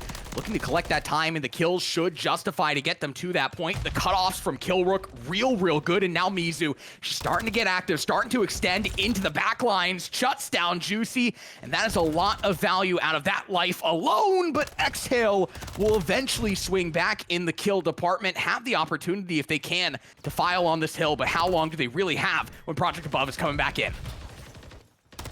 Yeah, no time going to be gained once again for all their good efforts. They're doing pretty decently in terms of just getting kills, but again, like we mentioned earlier, these kills are just being absolutely useless for them. If you look at the KDs, they are not that far off of what Project Above are, but Project Above just get the final kill on all these objectives. and they trade out evenly to where Excel just cannot touch the objective for even more than a second. If they do, there's a Project Above player on there contesting it. And that's why we see such a heavy skill Freudian slip there. Such a high point discrepancy, sorry. Yeah, no, it's definitely a high point discrepancy to this point, and it could get a lot worse if Project Above is able to hold for this hill, because the P5 to P1 parlay, very, very dangerous. Mizu, my goodness. Oh my Mizu. She continues to fry, finally gets shut down by Kilobyte, who does all of the work for his squad. But again, as we're talking about it, P5, very, very important because it's so close to P1, and the snowball ability of these two hills, very heavy. Snowball looks to be looking mostly in favor of Project Above, though. Luckily for Kilobyte and Exhale, he is going to be hopping on the objective, but unluckily he's going to be getting penetrated through the wall there by Yasha. And now, Project Above getting these kills at the last possible second of this hill are going to be able to pretty much instantly turn this into a free rotation to the next and a setup through the middle of the map. Just the timing of these kills as well that Exhale are giving up are just absolutely devastating. God. They're always dying at the ends of these hills, which gives Project Above free setups every single time. Yeah, Project Above is just having their way with this map flow. I mean, there is nothing going the way of Exhale. They've had a couple of breaks. They've had a couple of seconds on the board from rotations as well. I do believe it was one of the early hills where they did find it. Juicy is going to find a little bit of an opportunity to break on into this P1 hill, soak up some time for his squad. And that's desperately needed here as Project Above, again, continuing to get the kills on the board. Drippy, that was clean. That was very nice, but you've got to continue to fortify. You've got to also make the approach over towards P2. And it looks like in terms of the spawns and in terms of the kills, Project Above are going to have it. Yeah, Project Above just in firmly better positions pretty much every single time we see them. They're going for these late hits, again, that are catching Exhale on the respawns. They've got complete control over the map. They're running up into their base. Exhale just have zero map presence whatsoever right now, and it is definitely absolutely killing them. Fortunately, though, they get a little bit of a spawn out, though, but unfortunately, Project Above are so good that they see it coming. They know that the spawns have flipped, and they communicate that quickly enough to where Yasha is able to turn around and kill that guy. Yeah, Yasha is going to continue to get active. He's found himself into the backlines on your minimap number 6. Finds the kill off onto Prey, looking for more, but Killrook, his own teammate, is going to have to shut him down. And with the amount of prowess we're seeing out of him, it has to be your own to shut it down. Exhale finally find their way onto the hill. Once again, it seems like this happens every single hill that we go through, where they're going to find their way onto the hill for a couple of seconds, but eventually Project Above are going to break on through. Eventually, they're going to get the kills to go their way, and eventually they will get those last couple of seconds of scrap. The rotation game has begun as well. P3 coming online, and so far so good as Project Above not only have the rotation, but they have a couple of kills to justify. Yeah, once again, Project Above prioritizing the rotations quite a lot heavier than Exhale. They sent 3 people there. Exhale sent 1. I'm not counting that guy over towards the bottom side of the map because he was in 0 position to help his teammates out there up against the 3v1. And so, yeah, Project Above, they are clearly a lot more proficient in hardpoint, a lot more proficient in terms of the map rotations and timings as well. And it's definitely showing they could end this in the next hill right after this. Yeah, it would be a very, very tough showing for the side of Exhale. Project Above looking to keep them below that 100-point threshold. Kilobyte's going to have the crosser down mid, trying to give his team some sort of map control over towards P4. But unfortunately for him, Project Above, they have these spawns. They're going to get all of that scrap as well over towards P3. For Exhale, they're just spawning in no man's land, trying to fight their way through mid, but getting caught in the blender for Project Above. Eventually, we'll find a couple of kills. The hill pops online, and these spawns not very favorable for Project Above. It's going to give Exhale a little bit of time to work with here. Yeah, they are. Look at how carefully they're approaching this, though. They should know in that situation they've killed 3 people, and they should just be flying right on in. And, like, yeah, there's still 1 guy left, but you just chow him out. 4 of you guys up, go and take him out. And I think they're just starting to lose the plot a little bit here, as Project Above is pretty much easily able to go back on in here. Exhale very gingerly approaching, and I guess a little bit too slowly approaching the situation as well. Juicy with a very important 2 kills there to be getting, and that could be getting Exhale the wiggle room that they need to get some hill time here. Now Exhale with a full 60 on this hill, but it really, in the grand scheme of things, when Project Above is only 16 points away from taking the victory, doesn't feel like a whole lot, and they're gonna have to give up that scrap time. They're gonna have to hit the rotation, and hold on, wait a minute, Killrook is on the hill, soaking up that time, cannot win it here. It's going to have to come down to that rotation still, but that puts them even more close to that 250-point barrier. Just need 3 more to add to their tally. Exhale's gonna have the early rotate. Yasha waiting and just waiting for his team to rotate in. Yasha is the sleeper cell, just waiting to be activated at the opportune time, and it looks like that time is now. Teammates kill Juicy off, and on he goes and snakes the win away from Project Exhale by a quite sizable margin. Project Above definitely looking like the strongest hardpoint team tonight so far. Yeah, it was pure dominance there. I mean, outside of that P4 where Exhale kind of, I mean, they did get that full 60. It was all Project Above. Between the two blues, I mean, ultimately Project Above blue is going to shine the brightest, at least on the first map. Of course, it's only the first map, and maybe Exhale has an in through the S and Ds. We did mention Project Above in terms of those hard points just have been their bread and butter. So to this point, not necessarily anything that we didn't expect, but still, Karachi S&D coming up. And of course, you never want to sell the narrative on that first hard point. Yeah, I mean, the one good thing for Exhale coming out of this one is that Project Above, this has been a mode that's been a little bit 50-50 for them. I'm going off of my experience casting them up against Speedy White Men, who are a very good team in their same group that they both have played up against. They only won one of the maps up against them. Granted, it was the last one and it ended up winning them the series, but that first S&D, it left a little bit to be desired. So yeah, if there's any mode, any of the modes that appear twice in the series that we could be seeing Exhale being these guys on, it's probably going to be Search and Destroy. Yeah, and again, it favors that more tactical team. That being said, again, the gunny play there very, very significantly favoring Project Above as well, and I feel like that's what really gave them the in. The question becomes, how does that translate over to the Karachi S&D? Do we see a little bit more of an aggressive approach that enables them to fly, that sends players like Mizu to lurk around the map, that sends players like Yasha to do what they do best? Or do we see a little bit more of a reserved team that kind of accompanies this map mode combo a little bit better? For the side of Exhale, who is going to be that player to pick up the gunny and really bring it home? So far, Kilobyte's been really putting in a lot of work, but you need additional players to step up around him. Again, it's not just going to have to be a one-man army. From what I've seen in all their games so far, I think that person is going to be Juicy. Again, like I said, the other most consistent player, the only person that's been in every single one of the games with Kilobyte, I think that is going to have to be one of their top performers. Top performer in terms of KDA as well, one of them.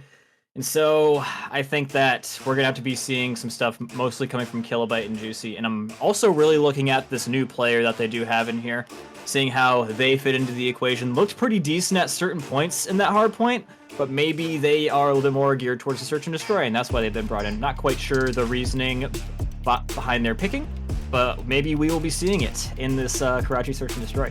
Well, hopefully all of our questions will be answered. Karachi S&D coming up, these players loading in and getting ready to kick us off into our second map. Will Project Above continue the onslaught? Or does Exhale have an opening here and now? Let's not stall. Jumping on into the action. It's Exhale starting off on the attacker side. Yep, and on the aggressive side is going to be Project Above, despite being on the defense. Drippy going to be eating that kill up for breakfast, lunch, and dinner. Give this guy thirds if he really wants them. He's just devouring this entire roster. Oh, this is what you want to see. This is what you want to see. For the side of Exhale is that fast start. We talked about it at the top of the series. This is a team that very much so got off to a slow start on the hard point. They were getting behind on the rotations. Now gives them the opportunity to start off a little bit more aggressive on the S&D. Project Above kind of running around like chickens with their heads cut off at some points. Now on the attacker side themselves, and now have the opportunity to swing right back. Yeah, Project Above just putting out the feelers, seeing if their opponents will deal well with their aggression, and the answer to that was absolutely yes. So my guess is now Project Above is going to try and tailor it back a little bit. see what playstyle fits best up against these guys. So far, they're playing with a lot of respect, not quite going in too heavily and greedily, really sticking close together, not spraying themselves off the side of the map, and really trying to hit something out as a team. Blood coming through for the side of Exhale. Kilobyte finds another. Oh, this That's going to chase. deny the bomb plant as well. Yasha now has to pick up the pace, finds one around the corner. Bomb is still down, though. Killrook on the other side of the wall is going to get chopped down. Drippy, excuse me, the Drippy Drizz coming through with a 5 streak on the board, looking to pocket that cruise missile, sending the shots in from afar. I promise, folks, that's not Drake. I promise. Yep, I was trying to find a Drake joke, but nothing really came to mind, unfortunately, at the moment. We'll come back to that later, as Exhale going to be making another big splash in this Search and Destroy, winning both attack and defense pretty equally as convincingly. Only dropped, what, 1 player so far? Yeah, no, it's been very consistent out the side of Exhale, and it's just, it feels like for Project Above on the defensive side, they really just got way too aggressive. And then on the attacker side, they didn't get aggressive enough, it seems. They didn't have the fortification to really get that bomb down, to really set the tone, and Exhale taking full advantage of that, and you love to see it out of this team. Again, you love to see the scrappiness. We did not see it on the hardpoint for sure, but we are definitely seeing it on the S&D as Killbyte once again starting off first blood the way of Exhale. Drippy will find another, but Mizu looking to even things out. She's going to have to get the full team ace, though. Second kill. Give me a little bit of Drippy here. Dude's on a little bit of a roll. Didn't have the most amazing of last maps, but what can he do up against Mizu? Drippy, let me see this guy right here, right now. But yeah, we'll see. Kilobyte gonna be getting the bomb planted. Drippy up against it. Mizu getting a little bit aggressive up against him. Drippy all alone. Turn the corner. I know you see this glove from Drippy as here he comes winning the round for Exhale. Oh, there's your Drake joke right there. Goodness. I appreciate it. Drippy, 7-0. I mean, he's collecting platinum records on this map so far. Collecting those cruise missiles as well should be interesting to see that, as it always is in S&D. Now for Project Above. Again, we talked about how was the translation from Hardpoint to S&D going to look. Not good. Not good at all. They really need to find their footing. They need to find a tempo to play under, because these players are just kind of funneling in one after another. They aren't super succinct, and Exhale is just taking full control of that. Yeah, it's been just a little bit breathe in, breathe out, game over for Exhale so far. And yeah, playing very conservatively here now, Project Above. As you can see, they're being very, very careful. Mizu in a pretty good position here. Bomb is going to be going down. And if they can get the bomb plant without drawing so much as a drop of blood, more power to them. Drippy is going to look to drop a couple of players, most certainly over on that side of the map. Also accompanied with Prey, which is a very fitting name for what he's looking to turn these players on into. Mizu is going to drop. Kilobyte will as well find another onto Killrook. And it just comes down to Yasha and Kenna, who will equal things out with 2 kills. But now it comes down to Kenna sending the shots in. But unfortunately, the long range versus the MCW just will not work. Kilobyte has the read. He has the positioning, looking to get the defuse as well, and has enough time to do exactly that. Exhale, unstoppable on S&D, 4-0. Color me absolutely astonished, Q, because, oh my god, I was not expecting this. I'm like, yeah, Exhale, this is probably going to be the map that they do the best on up against Project Above, considering the record, but little did I know that they're going to be pulling out the 4-0 in the first 4 rounds. And so we'll see how Project Above can bounce back from this, because if it's one thing I know about Project Above is that Killrook is the calm in the storm. He is the guy that gets your head back on straight when you're running around with it like a chicken with your head cut off. He is that guy. Yeah, he's got to get them sorted at this point. I mean, down 4-0. Excuse me, Exhale, I was unfamiliar with your game. 4-0, looking to continue to add, but that's a big kill out of Mizu. Drippy is dropped. That being said, Exhale immediately will respond. Yasha and Mizu just getting too far extended on both sides of the equation here. Just leaves Killrook and Kenna. They will put in some work. to push it just down to Kilobyte 1v2. He's already put in a lot of work for Exhale. Does he have the ice in the veins, though? I mean, we'll see. It looks like Project Above are trying to reposition themselves a little bit here. Kenna going to be looking down the middle of the map, and Killwork going to be looking to make sure he doesn't go for B. So I like the move here from Project Above, hedging their bets, and they're not in positions that are super easily killable by Kilobyte. And they're easily able to just get the info and run on away and then rejoin with each other if they so need to, but they don't. And Project Above will be finally winning around in the S&D. And that's the opportunity that they were looking for. Obviously, still have a long way to climb. You are Project Above, but now you have your footing. Now you have something to hedge your bets on. It's just a question now, does that turn into a consistent back-to-back-to-back round to bring them in to a tie? It's going to need a little bit more than what they've been doing so far. I was just looking at their KDAs on the other side. I'm like, it's going to need a couple more than 2 kills, but then I realized that Codcaster is messing with me, so I took that back instantaneously. But either way, Project Above going for the same old if it ain't broke, don't fix it type strategy. Going to be smoking out, trying to make their way on in. And Mizu this time, in fact, getting a kill more than they had in the situation the last time. And so we'll see if they can pull it off again.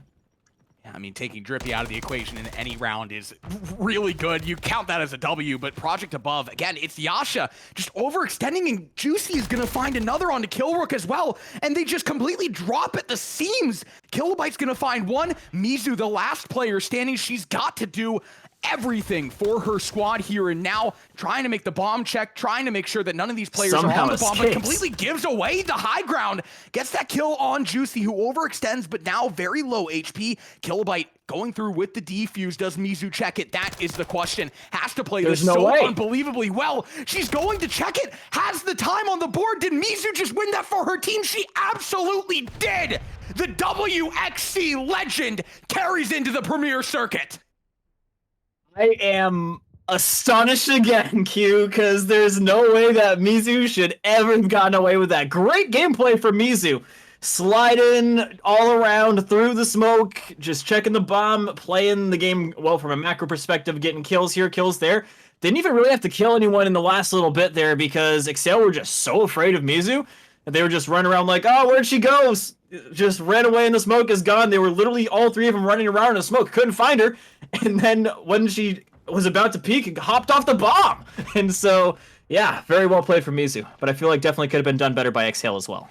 Yeah, very good round in Exhale. The question marks start to form now as go down another player. Juicy getting overextended and getting chomped down by Yasha. Finally found their footing as well. And Bomb trying to head on over to B now, but it's going to be very, very tough when every step of the way you're getting cut down in these little blender holes. Bomb is going to go down. It's just going to come down to Kilobyte. 1v4 now for him. No information to go off of spots the player from above, but that completely gives away his information, IP and all. The expected dox is coming in a matter of seconds, and yeah, you're done. Yeah, I really hate that I have to say this right now, Q, but with how well he's doing, but I feel like Drippy just has to adjust his gameplay a little bit. Started off really freaking amazing. 8 kills, 1 death. Astonishing. One of the major reasons why his team is so far ahead as they are right now. But these last couple of rounds in a row, 3 rounds in a row, Drippy has been getting blooded for free, just running up way too aggressively. So I feel like, yeah, it may have worked in the beginning, but let's see if you're a little bit more than a one-trick pony. Let's see if we can get your team through to the end. Yeah, again, a lot riding on Drippy, obviously, was, as you alluded to, that player that really set them apart in the early rounds, but it's just completely lost his footing, completely lost the moxie that he was carrying himself with. It's been picked up by Mizu to some degree, it feels like. Project Above have that bomb going down, and that being said, Drippy is going to eventually find a kill and might be bringing that moxie back ever so slightly.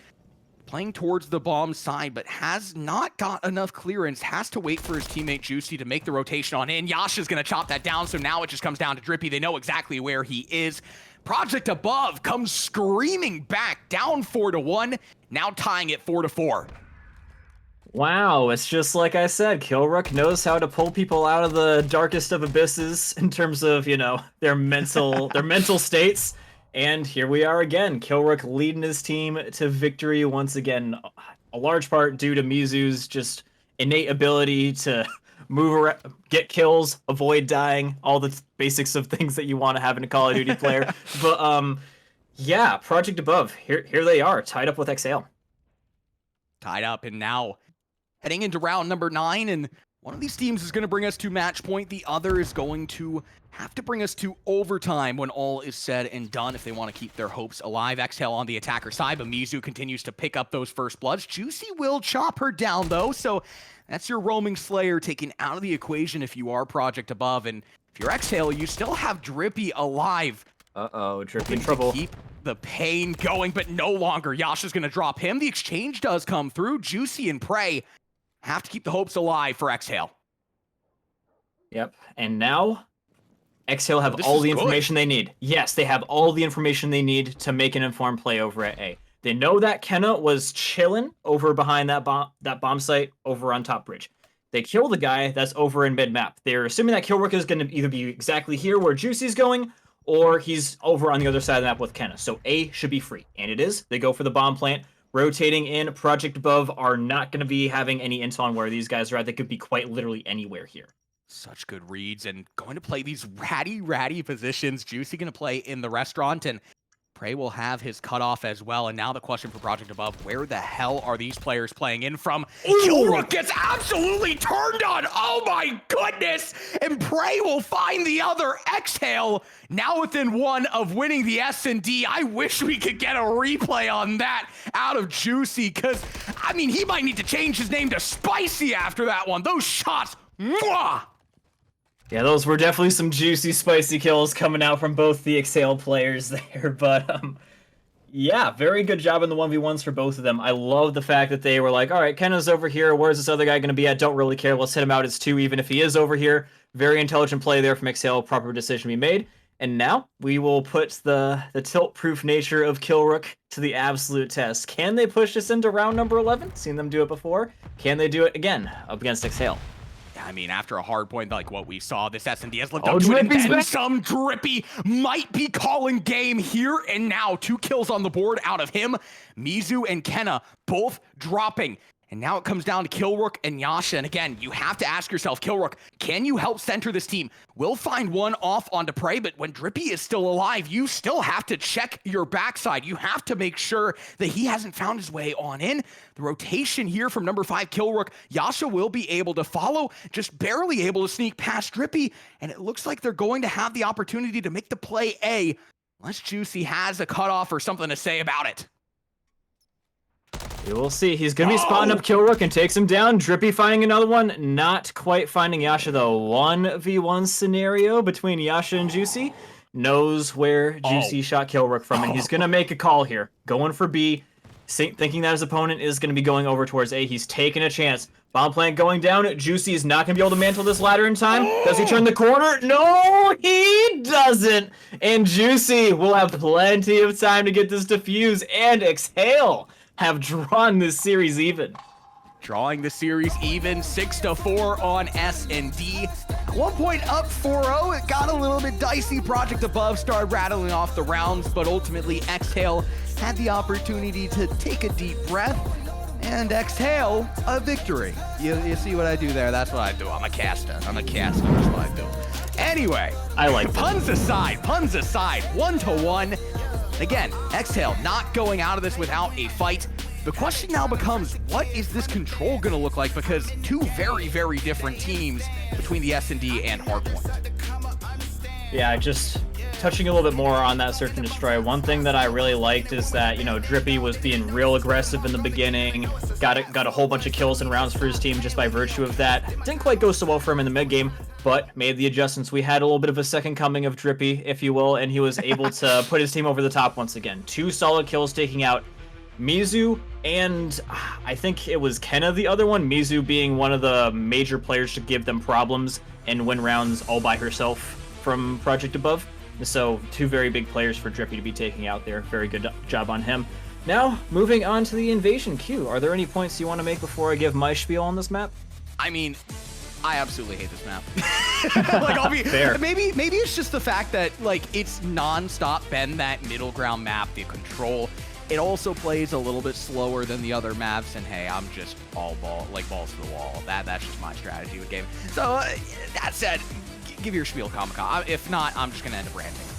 Oh, I will happily give my spiel on this map. So, one thing I will say about Project Above is my last experience casting them up against Speedy White Men, I do believe they lost this map, actually. And I think that Exhale, this was I think it was actually a little bit of a rough one for them as well. So both these teams has not been their best map in terms of how they've played it up against their previous opponents. But if I had to pick one of these players on these teams on paper to do well, I just got to give it to Project Above. They have the better discipline in the respawns. They have the better executes. They have the better game plans. I hate to say it, but Exhale, in terms of their setups, they did get a little bit gapped in terms of their rotations, in terms of their setups. I just think that Project Above, based on the building blocks we've seen in the respawns, are probably going to take this map. Yeah, and I mean, I'm right there with you. I feel like Project Above has definitely shown themselves to be that team when it comes to these respawn maps. They definitely are those guys. But in terms of invasion control, in terms of Exhale on these respawns, you look for a player like Drippy to carry over some of that slaying prowess that we saw on the S&D into the control. Maybe it was a little bit late to picking up his controller, maybe was a little bit late on the Vista hardpoint, but in the Karachi S&D, undeniable the slaying potential out of him.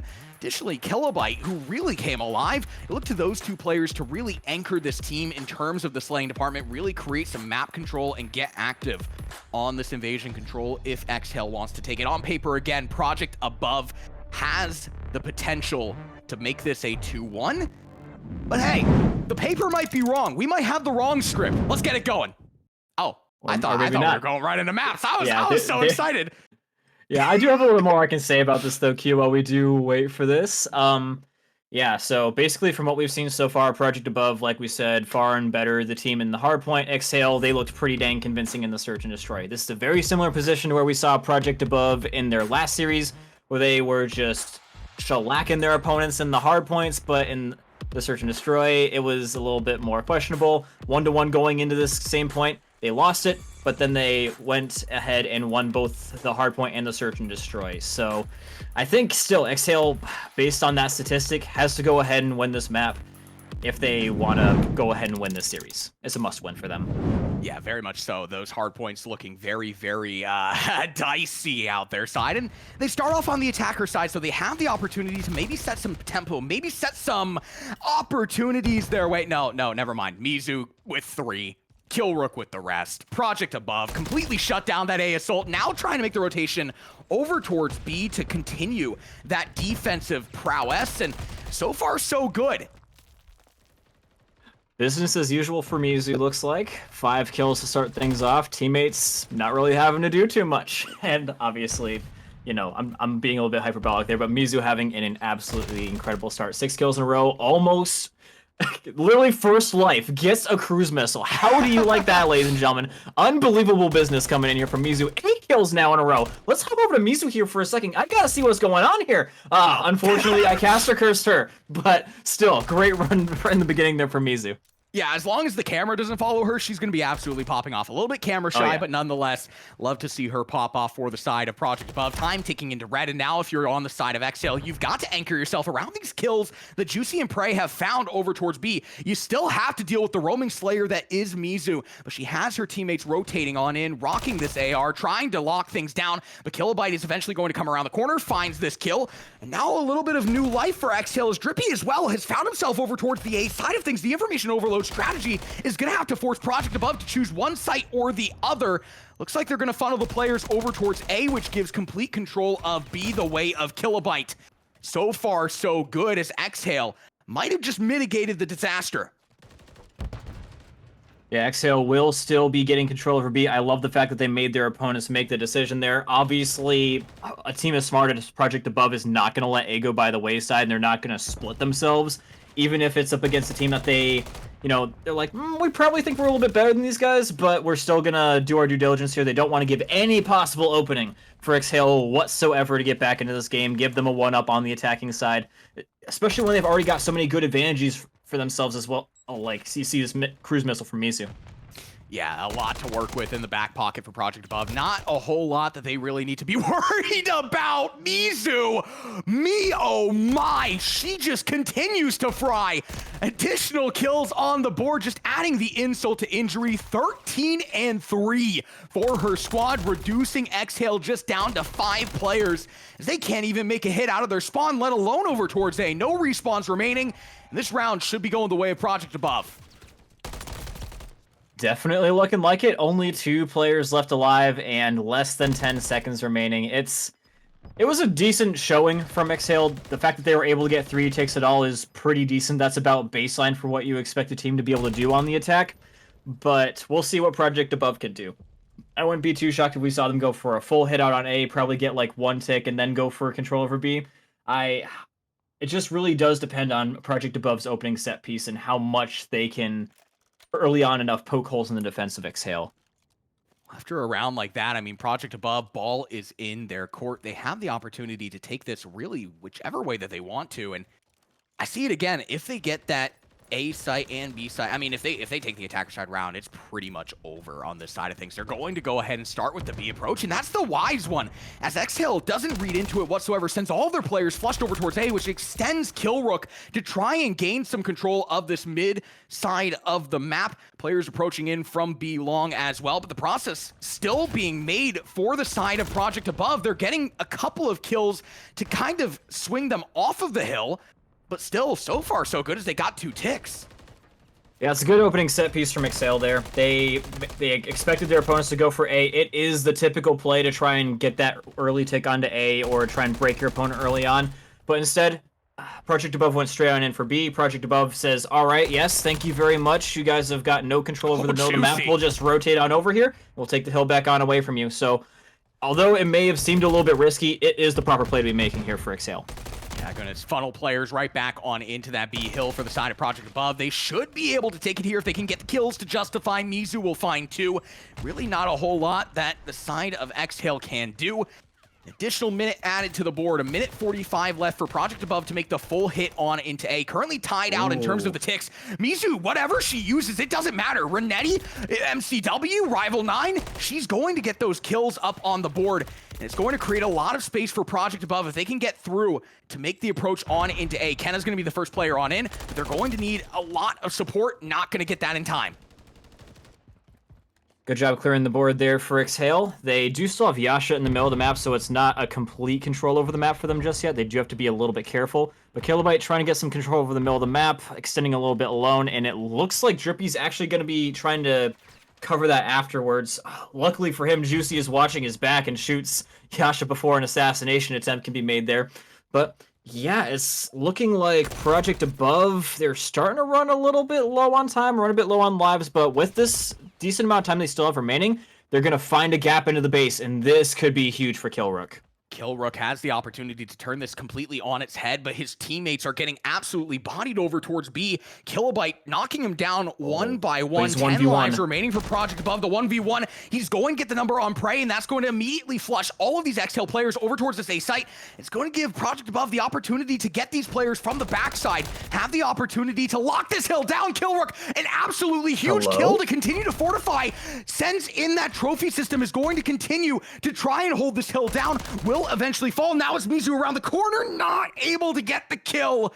And that might just about do it. 7 lives remaining for Project Above. They're going to need to regroup, reshuffle their way on into this hill. Drippy, the only real line of defense. His teammates spawning away from the hill have to converge, have to get back on in. Oh, they're all stuck behind the tank, courtesy of Yasha there. Interesting, and in they go. In comes the play. They catch them all extending, and from the laundromat, they make the play happen. Mizu on the objective. Killrook with basically no HP left. All they have to do is hit him once, but they can't even do that. In goes Prey, trying to stop the tick. Halfway there, they pretty much got it. And Mizu, maybe even a little bit more than halfway there. They might be able to get this completely in their favor, depending on how Mizu does here. But no, not quite meant to be. The 1 tick will be enough, though. And Kilrook, doesn't really matter what he does here. Project Above are still going to be in the lead on ticks. Project Above with 4, Exhale with 3, both knotted up at 1. Lots of numbers being thrown your way. So far, the numbers definitely favoring Project Above at least a little bit. The A hit, I mean, if they had a couple more lives there, if they had made that happen a little bit quicker, we might be looking at a 2-0 the way of Project Above right now. But Exhale's able to get right back on in. Now on the attacker side once again. And I always look at the attacker side team with a little bit of reservation, but also gotta keep my eyes on them because they have the opportunity to really flip an invasion control on their head. And what I'm seeing here from Exhale is a very non-committal strategy, not really going anywhere, seeing where their opponents are going to go, making a slow cap on B, and they're going to try and pop out on A when they perceive them all to rotate, seems to be the idea here, and it's working out pretty okay. Actually, it's not working out so great for them at all. Their players in the middle of the map get completely found out, and just like that, they're down all their time and all their lives with not too much to show for it. Well held from Project Above. Exhale might have the opportunity to make the re-hit back into B. A couple of kills go their way, at least in the early stretch, and should definitely walk out of this with that first tick on the board. But just as we say at Project Above, they are in tow. They are ready to make the collapse back on into the hill. Mizu is putting in the work, putting in the hours, and taking what is hers. Kilobyte, the last player standing. There's really nobody around this hill, though, so he's going to be able to get that second tick if things can hold. If he can avoid the nades with the trophy system, will do exactly that. Will get the second tick of progress, but eventually does get chopped down. Unless Mizu... Nope. Will eventually get chopped down. There you go. But still, lots of players funneling on in. Time. I would never be betting against Mizu in a situation like that. But anyways, Project Above holding very strongly once again. They've still got Yasha running amok up inside their opponent's base. 4 kills in a row for Yasha. Doesn't look to be stopping anytime soon. But some Excel players have slipped through the cracks. They've made their way over to A. Oh, only one of them going to still be alive now, but knows where Kenna is and is just going to be sitting pretty, trying to get as much distraction game going on as possible. But Yasha's still going to be zoning these 3 guys up in the base, so not really going to be able to capitalize too much on this distraction at A.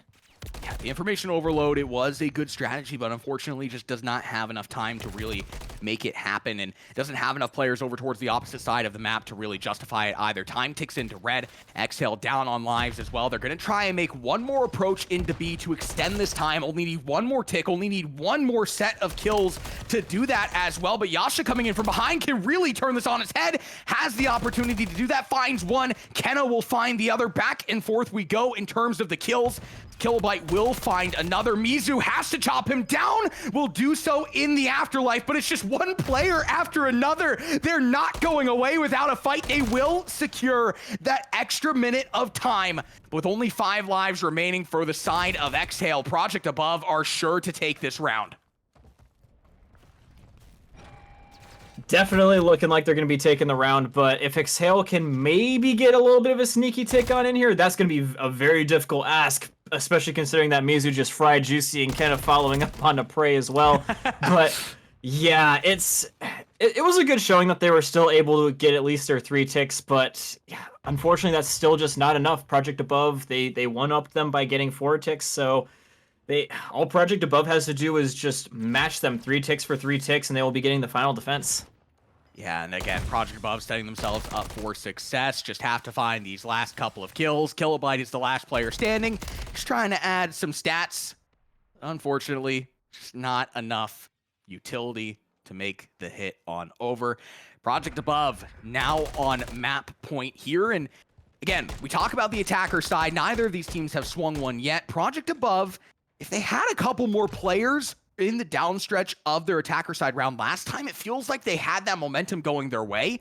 So you maybe look to see a different strategy deployed here out of them to potentially make that a reality, take the attacker side round. But as you said, regardless, if they take one of these hills, they are going to be on that defensive side, which is so very much favored on invasion control.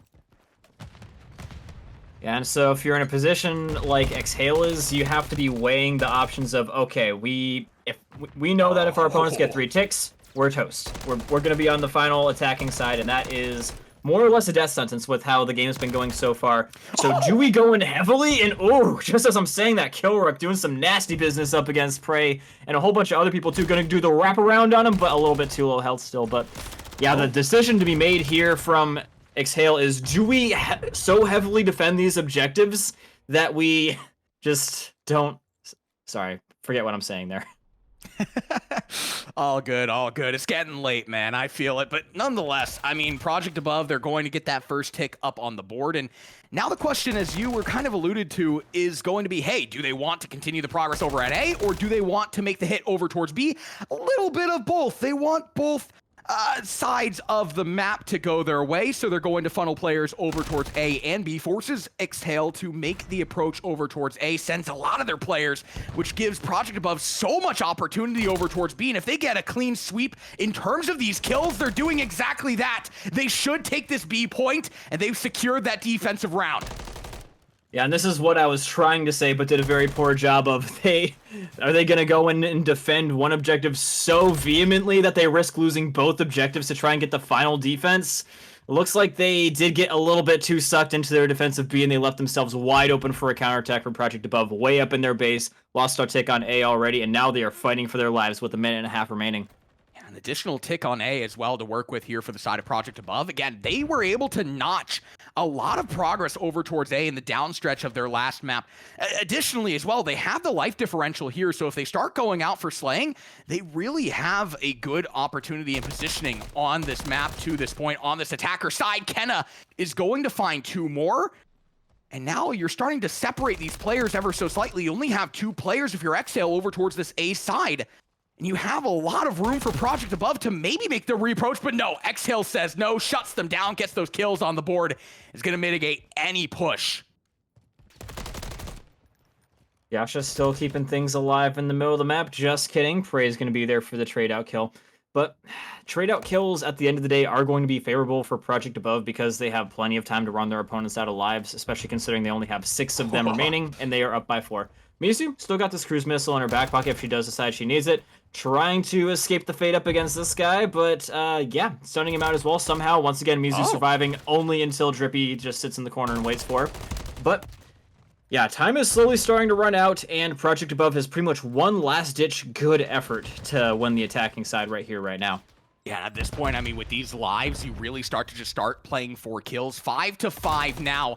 A little bit of S&D action. Exhale, no response remaining. Kenna and Yasha are going to find 2 kills on the board, and now it comes down to Juicy, who really has to be this last vestige for his squad, is eventually going to drop. Kilobyte will as well. Project Above are going to take our control 3-1.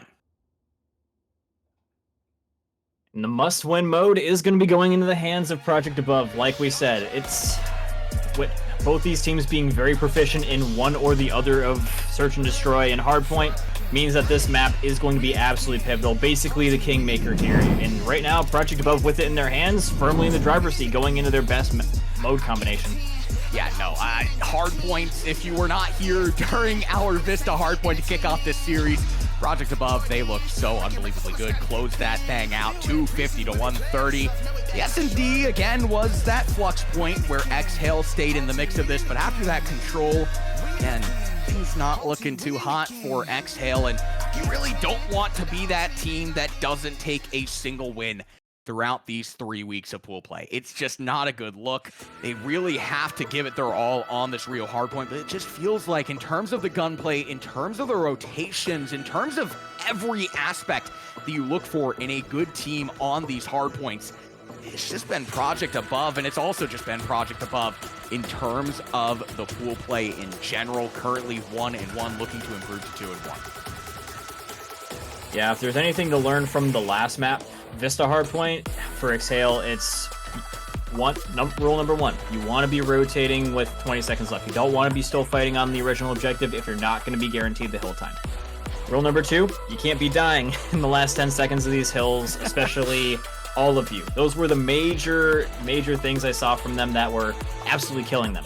Their opponents always got free setups, either because they weren't being contested for them, or their opponents were shelling out too much on the early one, or they'll be rotating too late, get caught in the middle of the map and shot up because Project Above was already there, and Project Above was just able to get all these great setups going on here. Rio plays very much the same as Vista in that regard. And so if there is no adjustments made from Exhale, it's probably going to be 3-1 in the favor of Project Above, but we'll see.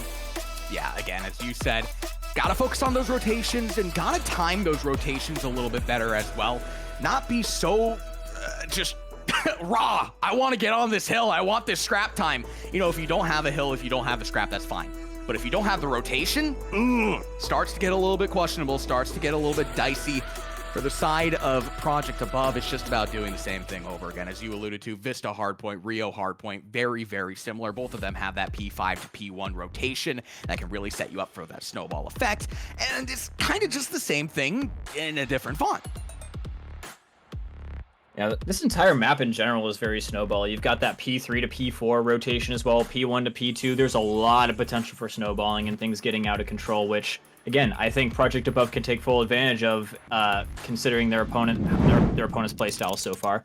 But again, Exhale, I am hoping that they took a little bit of a valuable lesson from that last hardpoint and are going to be already implementing some changes. Had a little bit of a good team talk going into this one, and they're going to be making a great show up against Project Above. Well, here we go. P1 is online and ready to go. Does Project Above close this thing out 3-1? Or does Exhale give new life and bring us to an Invasion S&D? So far, so good for the side of Project Above. Again, starting off very hot where we expect them to in terms of that gunplay department. Yeah, not just so far so good. So far, nothing bad at all for Project Above. They've gotten pretty much all this hill time. They have relegated their opponents to the P2 spawns, which is something that Project Above would like as well, but they're not too overly concerned about it unless their opponents can get close off this. As long as Exhale can hold them mid-map here and allow for a good setup for the rest of their players that are already rotated, this is exactly what I was hoping to see from Exhale. They are going for some slightly late challenges here, but they're advisable because they're still in the middle of the map, and they're able to get a good setup here. Prey's gonna have the cutoff. Prey's gonna have the cutoff angles and send the shots into the body. Mizu is going to take full advantage of that. And now for Project Above, it's all about taking that hit on in, getting that break, because as you said, Exhale, they have those spawns. They were relegated to that. They're gonna have the setup for P2, but we expect these breaks to come through pretty seamlessly for the side of Project Above. We saw that on the Vista Hardpoint. The trends definitely continue on the Rio hardpoint, unless Juicy has something to say about it, because he's still alive some way, somehow. Eventually gets chopped down. Exhale trading out just about good enough to where they're able to benefit from their close spawns, reinforcing quite quickly, and Project Above is nowhere near. Project Above in the situation making the good decision, saying, all right, we're all respawning on P3, let's just cut them off at the middle of the map, get set up on this P3, and reset the momentum here. Again, that's just the difference maker between these two teams. What we saw on the Vista hardpoint, as you alluded to, it was just those slow rotations, the ill-advised chows, and the ill-advised overextension out of Exhale. Project Above is perfectly fine with the idea of saying, hey, you know what? We lost P2. Oh, look at this, perfectly fine. We're going to make the rotation to P3, but Drippy and Prey are going to find key kills and completely open this site up. Perfectly. It's not a word I would describe to use Project Above right now. Exhale just went in there and expertly picked their pocket for this P3. Well done, dudes. And Drippy in the middle of the map, the third coming of Drippy. He is here. Taking down Yasha and Kenna. Kerouac getting a little bit stunned out, and all the while, Exhale getting all this time, and they've got the rotation as well. Project Above going very heavy for this mid-map hit, but they're not really anywhere near this next hill. What they're probably trying to do here is hit out the spawn so that they can break their opponent's ability to reinforce this fast. Yeah, they're going to get those last couple of seconds, and we're seeing a complete rewriting of the script. Drippy is showing up when he is needed the most. Currently 9 and 5 and really starting to pick up the kills, pick up that tempo as well. Now, if you're Project Above, you need a key kill to go your way. You really need to swing this to go your way over towards P4, but it's just not coming every single step of the way.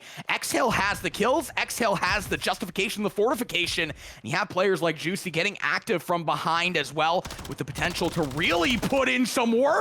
2 kills on the board for him. Project Above are just getting mollywopped. What? Juicy just running amok on him. Hello? Anybody home? Knock, knock. In comes Juicy, getting a triple kill, and out goes one of the Project Above players, apparently. We'll see if they can get back in. Don't know what's going on here, but play on, I guess. I guess we play on, and that's definitely not what you wanted to see if you are Project Above either. Losing out on a player, you need that player to rejoin ASAP. Otherwise, things start to get very, very dicey. It does look like the teams are just going to continue to play on, and Project Above will have this rotation over towards P5, but down a player, you're going to need to hold very, very strong. Everything seemingly going wrong, and when we say it, insult to injury as Mizu sends in a nade and finds a teammate. Yeah, unlucky little nade there from Mizu, but almost fortuitous double kill, but Drippy is a little bit too quick with the fisticuffs. And so, Exhale should very well easily be able to get control over this objective, but even 3 versus 4 Project Above making their life a little bit difficult on this objective trophy system down, and they've got the setup that they want to. Player down or not, this should be a pretty decent hold coming out from them with their setup. And especially through the muzzle of Kilrook, currently 15 and 10 and turning online when he is needed most. That is really, really nice to see on this P5, but again, it's just the glaring issue here is the fact that there's only 3 players on the side of Project Above, and eventually, the bend but don't break, but the break will eventually come through, just in terms of the man advantage. Saw a little run there from Project Above on that final hill of the rotation, even without a player, but unfortunately on this objective where it's just slide, cancel city, mosh pit all around, when they're down a player this hill, they're going to be definitely feeling it. So yeah, Exhale definitely going to be making use of the fact that they have a player up on them now. Yeah, and this makes the series so very interesting. Assuming everything stands at this point, I mean, we saw the S&D very favorable for the side of Exhale. That's really where Project Above struggles. So the fact that they have this hard point going so unbelievably wrong, it just adds question marks around them. They're still going to be able to collect some time on P1, so maybe eating my words ever so slightly, but it just feels like eventually something is going to break. Eventually, Exhale will find that gain. And again, if things hold, question marks. What does this series become? I mean, right now, Kilrook's doing the work of 2 people, starting to put his team on the back on his backpack a little bit, and Mizu trying to do the same thing, doing a little bit of a Dragon Ball Z fusion with Yasha. He's still here. It's Mizu and Yasha combined for a whole bunch more kills, breaking the hill, but unfortunately, again, because they're a man down, they're not able to capitalize on it while Exhale are just respawning right next to where they died. Yeah, again, this is it's just tough scenes for the side of Project Above, because realistically, if you have that extra man, you have the opportunity to break on in, and that's really where you can potentially find your hill that turns the tide in a game like this. I mean, it was great work out of all 3 of those players, but just 3 is not enough. We turn our attention over towards the rotation over towards P3. So far, so good, the setup for Project Above, but they just lost out on 60 seconds of time, and Exhale knocking on the door of that 200-point barrier. And thankfully for Project Above, at the last possible second, like the Riders of Rohan, Yasha is going to be joining back into the series to potentially save the day. We'll see if it has a similar ending to Lord of the Rings, spoiler alert. We'll see, as Exhale are going to be getting broken off this P3. Exhale trying to make the break back into P3. They have that lead. Let's go with a listen in. Hear these guys' comms. 2 of them. Heard you. He's window. Oh window no! corner. Everybody go no. Yeah, I'm going yeah, now. I'm getting out left. Yeah, kind of. On my box, I'm inside the back. standing our pillar. He's I got nading in the choke back on on me. Right there, I could help. I'm gonna go your garage. Yeah, I'm fucking I'm mid. going back this time. Can they be? No, they can't. They double chow me old. Yeah, I'm gonna push my I'm in the boxes. back as well. One's in the back. One's in the back. One's boxes. I got full stun boxes. I got One full up front. stun. I'm holding the back. Five I'm holding the pinching. back. They native boxes. I got one more in the back. Up top orange. Top Boxes orange one. bullet. Good trade. Killer work is top Good orange job. bullet. That's 2. Only one. Nice. Can I last? Yeah, I'm gonna reflank your boxes. Yeah, And and those boxes. Just live. I cannot Just be live, in just live, just front. live. I You're gonna be your garage. Garage now. I will kill Yasha boxes. Give me a weak second. garage. Yasha weak garage. One's on time. Boxes dead. I'm getting like quadruple stun right now. Yasha dead time. No, they have a boxes. Last guy. I have Kina. time.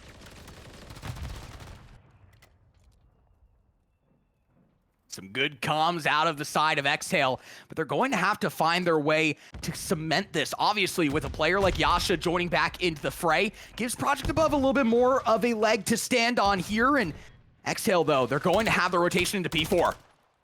It does give them a little bit more of a leg to stand on, but are they too far gone already? Has Exhale made way too many gains? That's going to be the major question here, as they can win off of pretty much any break while Project Above are still quite far away from their own victory condition here.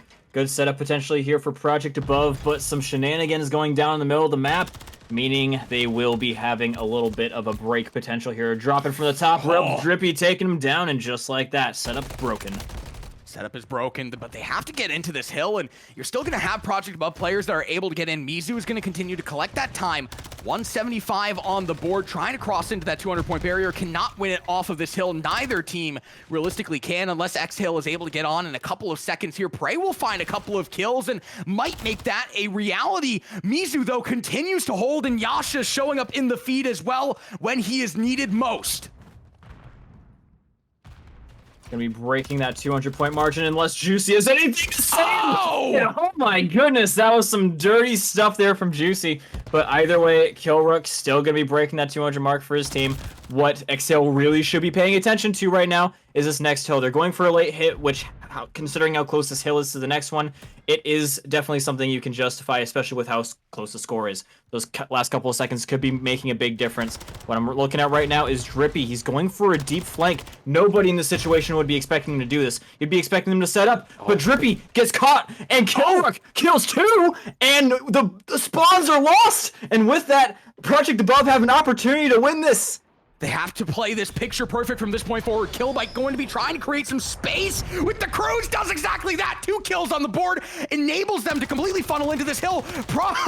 Killrook still holding things down, but no longer. Exhale is in. They have the trophy systems down. Project Above will be quick in tow to respond, but Killbite just continues to find the kills, continues to find the time for the side of Exhale. Killrook, really the last player that can make anything happen. Kenna as well, trying to hold the line. Neither team is going to be able to win it off of this hill. It comes down to the P2 rotation, and look who has the spawns. Oh.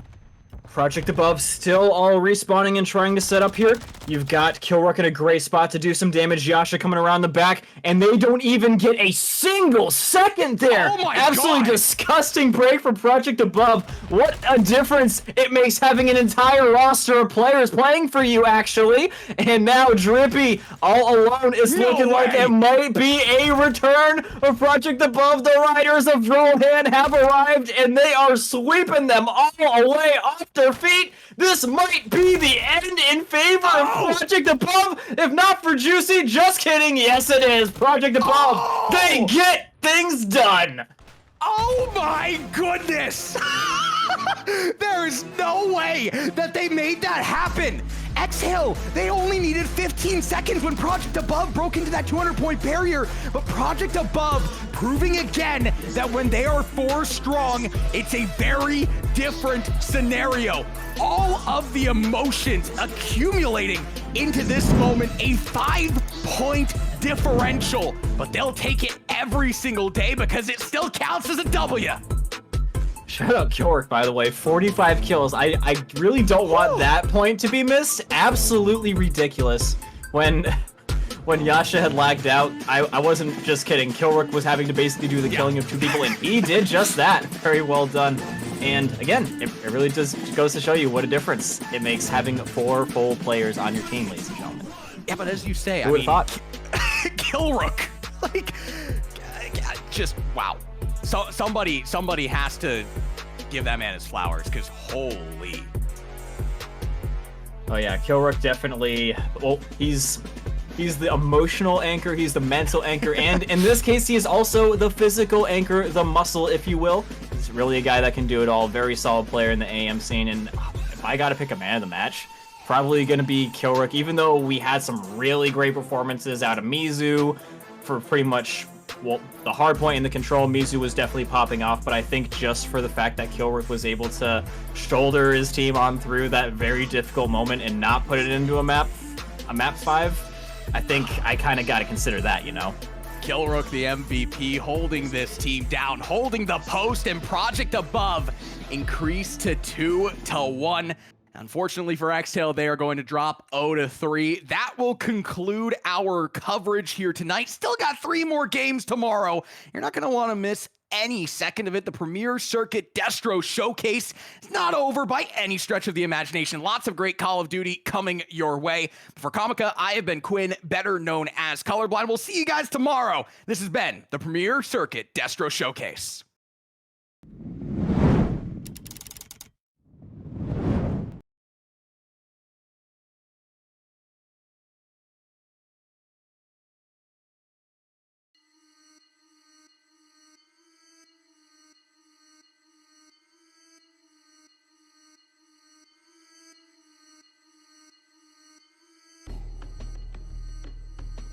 Backlines. I say that though, Q does get away, and that